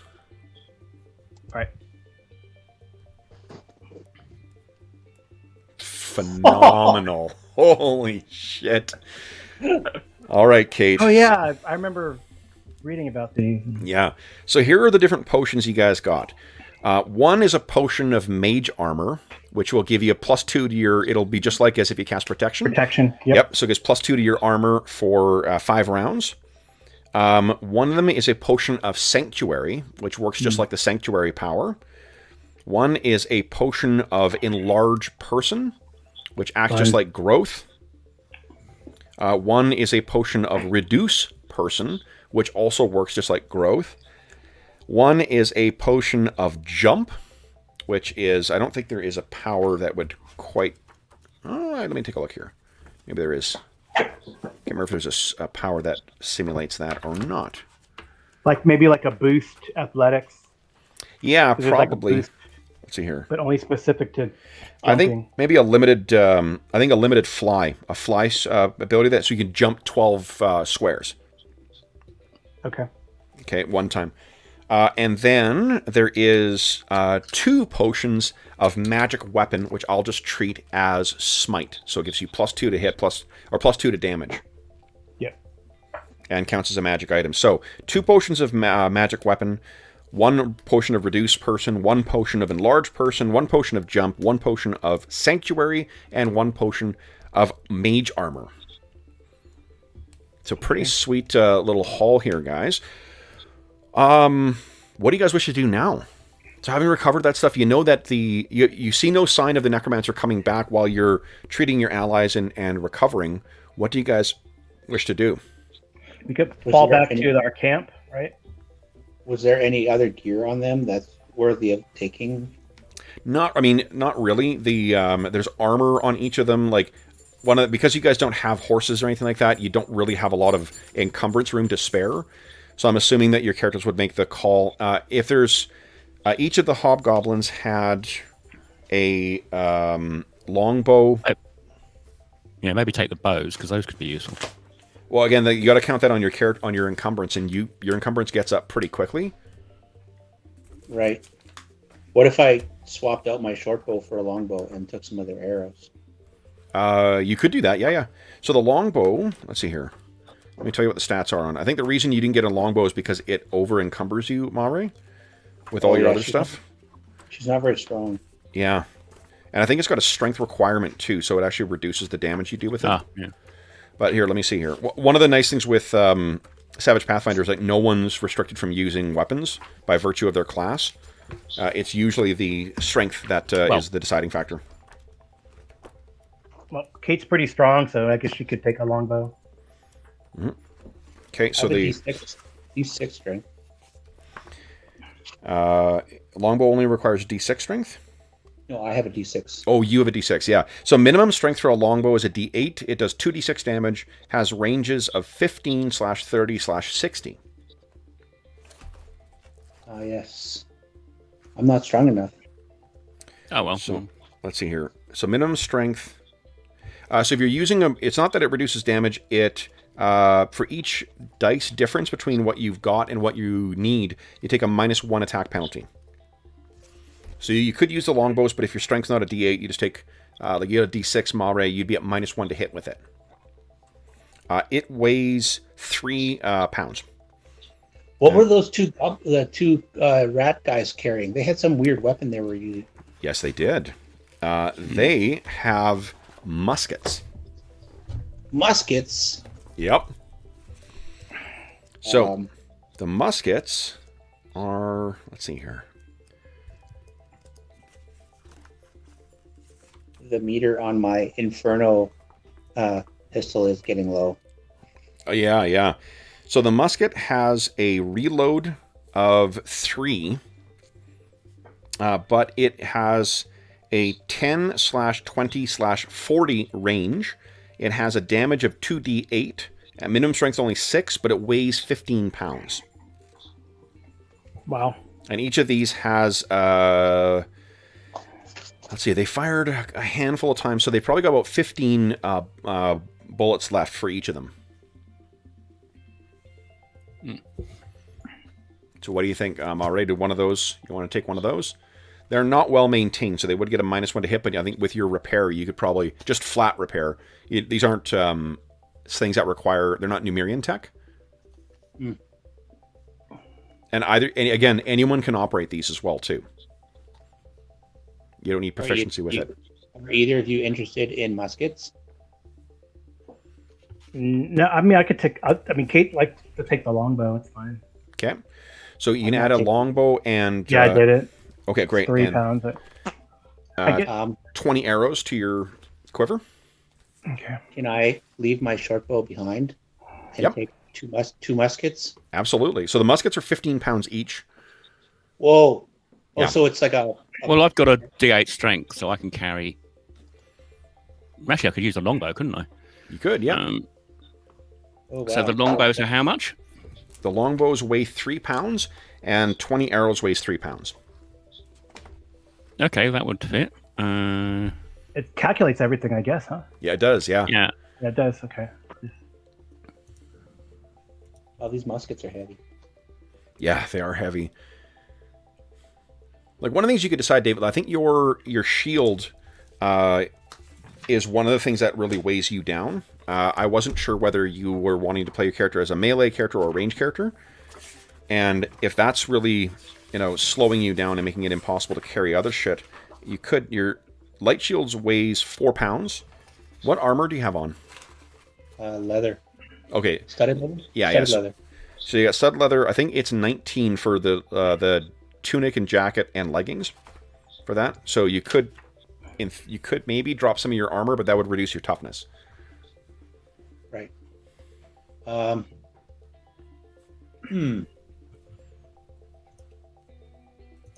See, the Inferno pistol only has 6 shots left.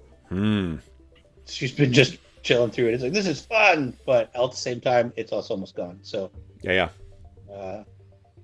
By 15 pounds. Well, that way, if I put a musket on here.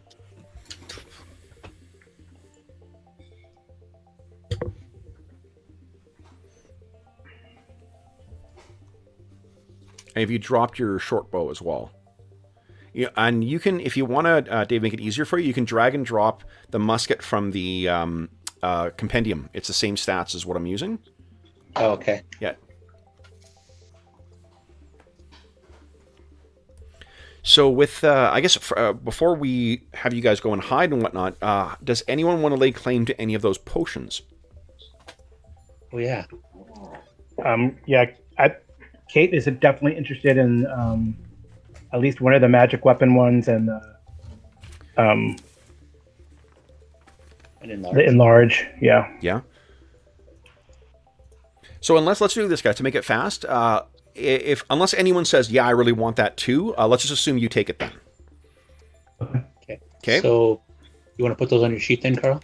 I am. Yeah, I'll do that. Okay, so you got one of the potions of magic weapon is with Carl and the enlarged person. Okay, I will just delete those from the list.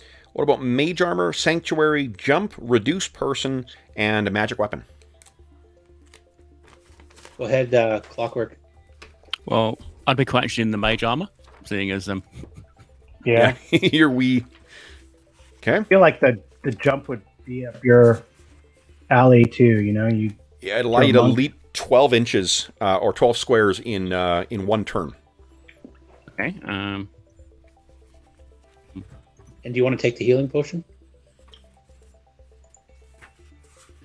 Yeah, please. Do you want to keep the healing potion or do you want to consume it? I think we'll keep it just in case of accidents. Okay. I mean, you are suffering -1, unless you're intending on taking Nerves of Steel as your next edge. You will be suffering a -1 penalty to all your actions, right? Because of that lingering wound? Well, yeah, presumably we're going straight into the next session from here. Right, in that case, I might as well take it to clear it off. Okay. So I think Kate's the only one left with 1 healing potion. Yeah. Okay. So I'm deleting the healing potion and the mage armor. Okay. Yeah, and I'll take the jump as well. Okay, and jump. Make sure you got jump mage armor on your sheet. So sanctuary, magic weapon, and reduce person. So does magic weapon only work on melee weapons? Nope. Smite can be used on a ranged weapon too. Yeah. Oh yeah. As a whole, it's like up to 20. I was looking at it. Yeah. I'll take a smite and put it on my character. Yeah. Okay. Is there like a potion are the potions in the compendium as well? They are not. No. Okay. No. So we have potion of smite, and what it means is like we don't roll for those. It's just you get the minor effect. So +2 to hit, or sorry, +2 to damage. With the potion of minor smite, and then so here's what the effects, guys, would be. The potion of reduce person reduces you to about the size of a cat, and then you reduce your strength by 1, and your toughness goes down by 1. So the only advantage here is that you'd get a bonus probably to sneaking and whatnot if you consumed it. It lasts for 5 rounds. The growth, on the other hand, gives you 1 size up, so it'll give you increase your strength dice by 1, and it'll increase your toughness by 1. What about sanctuary? Sanctuary is just like the power sanctuary in Savage Pathfinder. What it does, any evil creature attempting a damaging attack that targets or affects the recipient must make a spirit roll. If it fails, it loses that action. Could I take that? Okay. Okay. However, if the caster attempts to harm anyone, evil or otherwise, Sanctuary terminates immediately. Otherwise, it lasts for 5 rounds. Okay, so I'll take Potion of Sanctuary. Okay. And Potion, magic weapon. Okay. Does anybody want that reduce, or do we want to keep that and maybe give it to I don't know, Krusk or somebody who wants to sneak around like a smaller. Yeah, I have no desire to be smaller. I want my embiggen potion. I'll just leave it on the party loop. Okay. So Do I then, have to slice my hand and drink the potion to make myself bigger? Do you slice your hand? No. It's a Ash reference. Yeah, Ash reference, totally. Okay, so then, guys, what is the? So let's talk about what you're planning on doing. You can, as you guys. I thought we had a camp. You do. You sort of like went and hid nearby. Unfortunately, they did find your camp. It's still there, but like they were drawn here when you guys had that fight with that big glowing blue thing. Okay, but we still haven't examined like the ruin that these Hellions were looking at. No. And you've defeated. I mean, that's a good chunk of their people that you've defeated. What are you guys thinking you want to do here? Well, I mean, I guess it depends how dedicated, like their leader, Necromancer, was to finding what they were finding, or if she's like gonna call it quits because they got decimated. Mm-hmm. I mean, I don't know. I'd say we can move the camp. You know. Yeah, I think that would be step one. Is find somewhere. Yep. Maybe have a camp in the long grass so we're not quite so obvious. I mean, in the long grass. Yeah, no campfires in the long grass though. Kate stamps out the flames from that dead zombie. Yeah, I use I use all the bodies to like roll. You know, have them. So, I don't know. We definitely got to. Zombies aren't going to come back, are they? Well, do you want to check? Yeah, just make sure we take the heads off. Okay. Burn the bodies. So if they're on fire anyway. Clockwork, what you can see is that hi, sweetie. You can see at the far end of the lake, there are a lot more lights and torches that are active right now. This is after all your treatment and whatnot too. So it seems as if the entire encampment is up at this point. Yeah, whether they're getting a bigger posse to come after us again. Right. We definitely need to move camp. A decent, several miles, a couple of miles away at least. Maybe somewhere. If we go, we were on the shores of the lake, weren't we? So maybe if we go back a bit, can we find a better hiding place? Okay. Can I do something to try and make it hard for them to track us? Yeah, what are you thinking? I'm thinking I'm going to get a branch or something from the bush and just try to, as these guys stomp along in the grass. Maury, what is your favorite enemy again? Oh, wait a second. Going back into my character sheet, out of the party loot. Favorite enemy.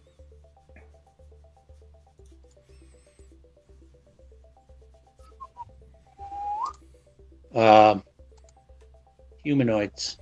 So you actually would have had free rerolls with all your attacks, fighting, athletics, fighting, and shooting against humanoids. Oh. Wow, that could have meant like hitting more often and not. Damn. Yep, critting more off, saving some bennies and stuff like that. All right. In fairness, I actually forgot about that once we got into the heat of the fighting too. So that wasn't me just trying to use that as a learning opportunity. I genuinely forgot. That's all right. I forgot to.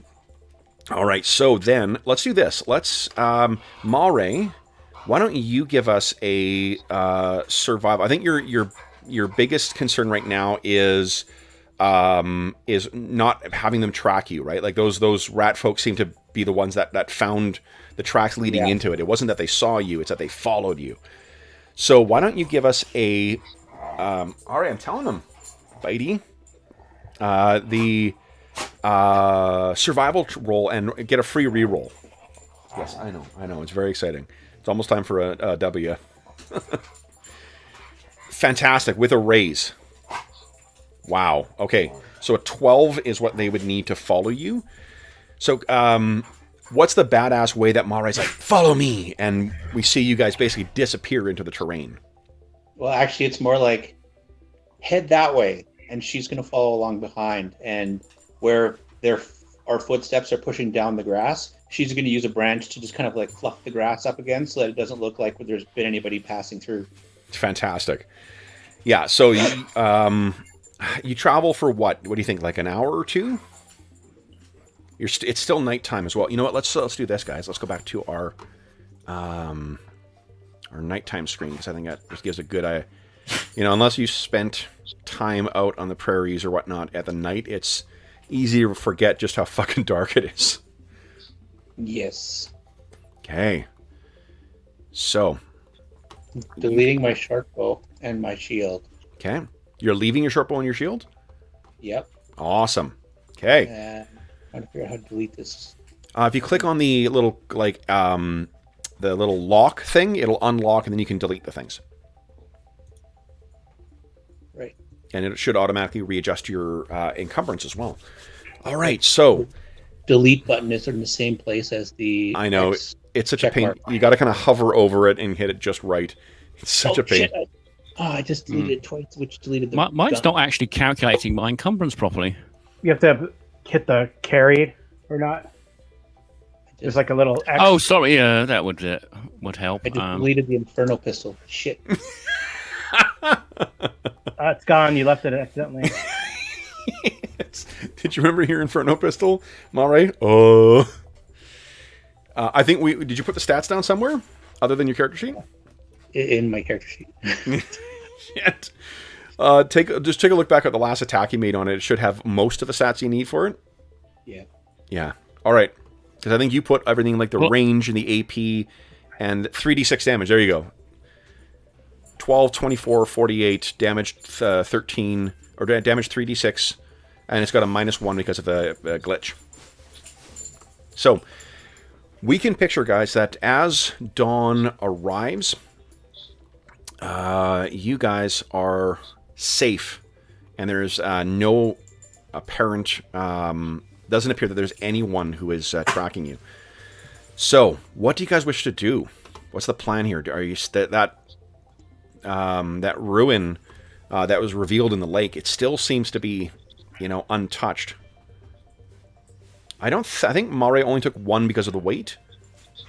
Okay, well, I've got plenty of weight because I'm quite strong, so I'll take the other one. Okay, so it's 15, and you don't wear armor too, which is a big thing. Yeah, I mean, I've actually got some spare if you want me to carry your short bow and your shield with you.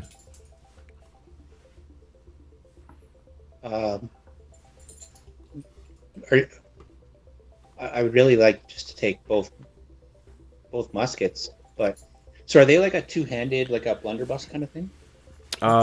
So one thing, Mo, if you don't add the musket to your list of gear, let me show you how we're going to add it. If you picture like a Revolutionary War era kind of musket, that's sort of what these things look like. Because actually, Mo, I can go directly into the weapons. Oh right, yeah. Yeah, okay. I'll just. I haven't put my weapons up yet. I've just been here. Let me do this. But the thing is, if you do it your way, it will. Oh, I see what you mean. Yeah, it'll count it twice. Sorry. Exactly. Yeah. So here we go. This is, boom. You've got your musket in there now, and it's being carried. Yep. Excellent. Right. I do have a question, because I just noticed something. How is a hand crossbow strength plus 2d4? Doesn't make sense. What is it? What are you asking? So my hand crossbow says strength plus 2d4. How does... No. So you just, if you click down and click none for the strength. Or for the...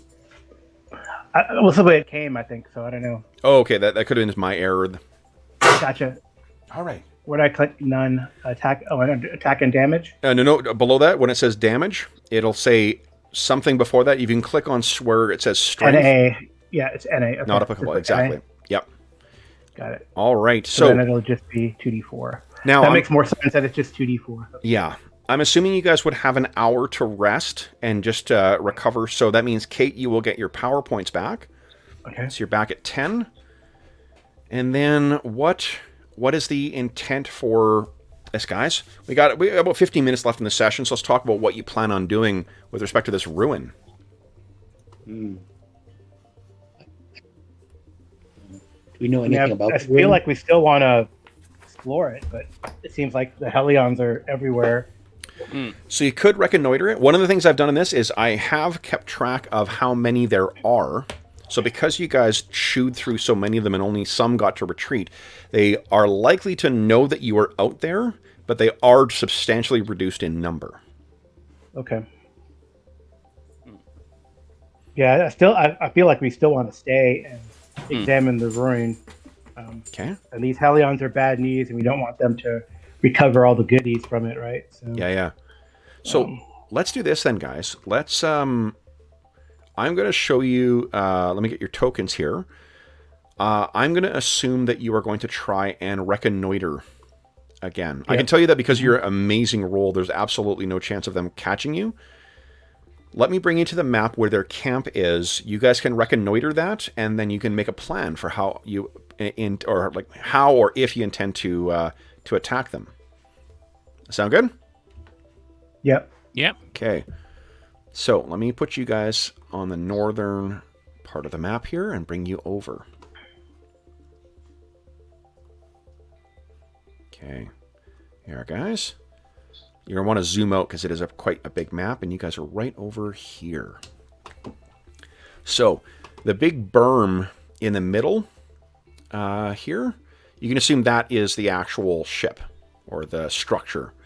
Mm-hmm. There are some hobgoblins and orcs that are sort of I've just put some of them there that are at work. They're setting up cables and such to be able to rappel down into this thing, and it looks like they're still finishing removing some kind of entrance hatch. And then further south is where you see their encampment. Okay. Do those trees actually exist? They do. There's some, but you can assume they're brush. Like they're not actual full-size trees. They are scrub brush. Clock was going to say, well, we could try and set a fire and try and effectively burn the camp. And while they're running off dealing with that, we could sneak in. They are on the shores of the thing there. There's only one. There's one thing that's actually in kind of the brush. It's two maybe. There's two. You can see your good friend, the necromancer, is back among her allies as well too. They're in here. Yeah, I'll put the circle around her again so you guys can see. Maybe. Okay. So there she is. Mm-hmm. There also appears to be another important kind of person in the camp. Seems to be that priest of Hellion. And is this the ruins on the other side of the water? Yeah, this up here, this is the ruin. There's that berm that's along there. That is the side that's actually exposed. There's a bunch of hobgoblins and orcs that are hard at work on the top of that structure. So it's sort of like canted, sort of. In. Yeah, but so Mo, to answer your question before, yeah, absolutely. Where the necromancers, it seems to be her tent. Yeah, it is set right near where these things are. So yeah, that definitely would be a valid way of getting attention. It also looks like, guys, right here, it seems like they have actually either taken some stuff out or brought some stuff with them. Mm-hmm. Ooh, could be. Well, interesting. Could we try and sneak up and do borrow some stuff for investigation? He looks around and the paladin's not here. Steal stuff. Repurpose. Oh yes. Redistribute. Mm-hmm. But trouble is, I'm slow now, so if they see me, I'm not going to be running away very well. Oh, you got that potion, right? Yeah. Mm-hmm. Yeah, I think it would be cool to make a distraction, hit them, while they're in theory reeling. Right. So just as a reminder as well too, because of Kate is an arcane spellcaster, you can use cantrips, and you could use a minor version of one of your spells like Bolt. Because you described your trapping as fire, you could easily, kindle a fire or something at a distance. Okay. Without having to actually... If we get close, If we get close, then, we maybe could torching this stuff. Well, yeah, I mean, I think it's a great idea. I think it's a great idea to cause havoc in their camp and distract them. But then we'll probably still have to deal with these guys here, unless they all rush back to deal with the fire. Because you don't want to create a fire and then attack them, right? You want to create a fire as a diversion and then go here. We want to try and make sure that the guys, we want these guys here to be all occupied with something, so that we can go across and attack these guys and not have to worry about reinforcement. So we probably want to We're sneaking by, even. Yeah, we probably want to move to like this area then, right? As opposed to way over here. Like, how long would it take us to go all the way around, Kevin, like to be over here? Each of these is a square. And I think it should measure, I've set the thing up so it'll measure properly. Your pace per round is either, well, right now, Clockwork is the slowest at 4, I think, when he's not running. Yeah. Although, you know what I'd let you do? Clockwork doesn't weigh all that much. Clockwork could jump on somebody strong's back. Well, yeah, but then as long as I left all my stuff behind. Yeah. Yeah, I mean, we still got all our junk. Yeah. Before we get too far down here, is there another entrance we could maybe sneak around in? To where? To the ship or whatever the object is. From where they are, they're at the far end of the lake. It's otherwise just open water. So you could, in theory, come from the far side if you had a boat or something like that, or you swam over. Well, I was just wondering whether if we could swim over and dive down, there might be another underwater entrance rather than just trying to fight, 20 plus of them? Yeah, you can't see where this thing goes. That could possibly work as well. But we'd have to find, if there are no trees, so we can't make a raft. I think all of you guys have at least basic training in athletics, right? Yeah. Yeah, like, I mean, what I mean is that you each have at least a D6 in athletics. You're not sitting on a D4. Right. So you're not terrible at swimming. You guys could, in theory, that's a valid plan. I'm just looking up the rules for holding your breath. Because, one of the nice things with this thing kind of like rising out of the water as it's been evaporating, it's going to completely conceal that approach from anything on the shore. The things on top of it might spot you, but you guys could make a plan for that as well.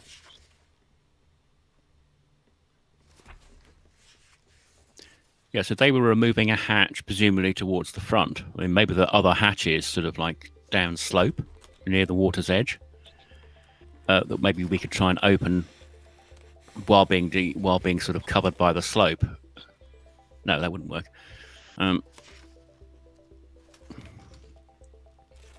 Well, I don't mind stealthily trying to swim around and see if I can see anything. So basically, you can swim at your pace, at half of your pace.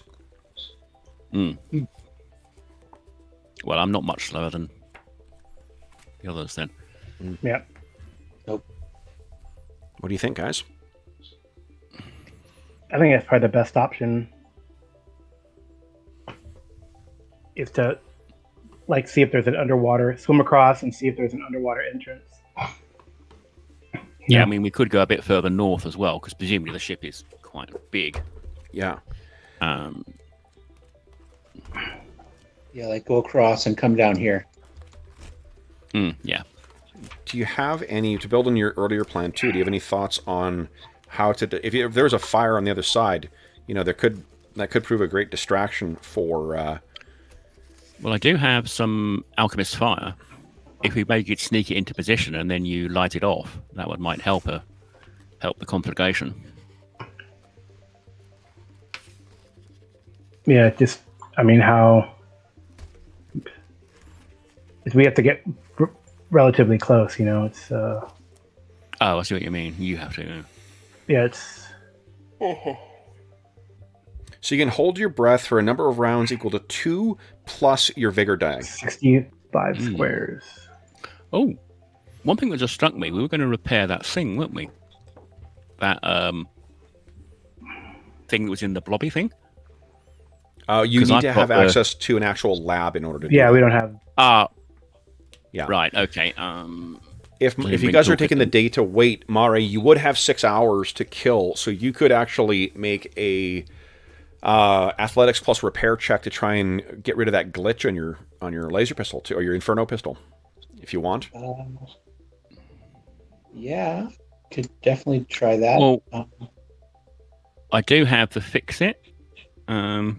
Would I be able to help them? No, only because it doesn't. You take the lower of the two when you're working with Numerian tech. What that could help with, Mo, is restoring the muskets. If you wanted to spend time and try and fix up these muskets to get rid of the -1 that they have right now. Yeah, I think that would be worth doing. Okay. So, Mo, why don't you give us a repair check at +2? So I don't have tools to repair, and the book says you got a -1 to a -2 to repair technology with. I think Kate carries them. Oh, you know who had it? Ambrosius. Yep. I'm fine. I have to get pretty close. Let's see here. Yeah. All right, so the muskets aren't suffering any penalties right now, guys. They've been completely restored. Then the pistol. You know what, Mari? I'm fine with you making that check. We'll assume that Ambrosius has... you're working with his supplies. We're about to end the session anyway. Okay. So you make it no worse, but you make it no better. Do I have a Benny? You do have one Benny left, I believe. Zoom on my character here. I do have one Benny. I'm going to re-roll. Please do. It's a skill roll, so that includes a +2 land bonus. 5. All right, so you can get rid of that glitch on your Inferno pistol. Sweet. All right. So then, guys, with that, let's bring our session to a close. Okay. So what a furious fight with the Hobgoblin and her allies. Everybody gets an advancement. So congratulations, guys. For those listening at home, thank you so much for joining us for part 4 of the Road to Iron Gods. As is always the case, if you have any comments, questions, or concerns regarding this session or the lead up to our gaming marathon sessions, or the game, please do not hesitate to leave a comment in the comment section of the video, and I'll endeavor to reply in a timely fashion. In addition, you can find a link in the description of the video to the Dungeon Musings Discord server, where all of us are active.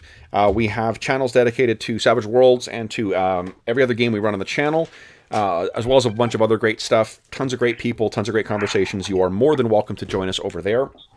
You can also find in the description of the video something called Heroes Save Villages. That is the charity fundraising campaign that we run on the channel. It benefits the SOS Children's Villages International Charity, a really terrific organization active in over 130 countries, benefiting over 80,000 orphaned and abandoned children. From now until August 1st, 2021, for every $25 that you donate, Canadian, you get one chance to win the grand prize or one of the other great prizes that we have available for our next charity raffle. The grand prize is a copy of Beadle and Grimm's Legendary Edition Curse of Strahd box set. The second prize will be a copy of Beadle and Grimm's upcoming Shadowy Silver Edition of the Van Richten's Guide to Ravenloft. You can also, if you don't win that, our resident armor smith, Dave, here, has kindly donated another awesome chainmail dice bag as a prize. There's also a bunch of prizes from our Redbubble shop. There's also a couple of Dungeon Crawl Classic modules donated by our buddy George. So there's lots of great prizes you can win. In addition to that, you get to vote on what sessions we're playing in our charity sessions. You also get to outfit our heroes before those charity sessions, so you can find all information about that on the Dungeon Musings Discord server under the Charity Initiatives channel as well. So it gives you a chance to win some cool gaming stuff, to vote on what we're playing on the channel, to equip our heroes, and to help out some kids who could really use some help. So winning all around. Speaking of winning, last thing I'll say is a huge thank you to Dave, Mo, and Carl for joining me today. Thank you so much for the great session, guys. That was a furious combat. Congratulations on defeating them. Having gone through that fight and seen how a big group works, would you have done things differently if you had it to do over again? Or would the fight have gone exactly as you thought? I would have used my ranger ability. Yep. Jeez. Yeah, I mean, I think we would have been less injured had that spell gone off. I mean... Oh, and your arcane, the protection. Yeah, the protection, that'd have been a up +2 or +4, right? You can, before we forget too, Kate, you can get rid of your fatigue. You would have had an hour of rest. Yeah, your fatigue would have been gone as well from the miscast. All right, then. So for those listening at home, if you're joining us during the current crisis, we hope this finds you healthy, safe, and weathering the current crisis as well as can be expected. We hope that we've given you a few hours to take your mind off of the troubles of our world and think about the troubles that our Iron Gods heroes are getting themselves up to.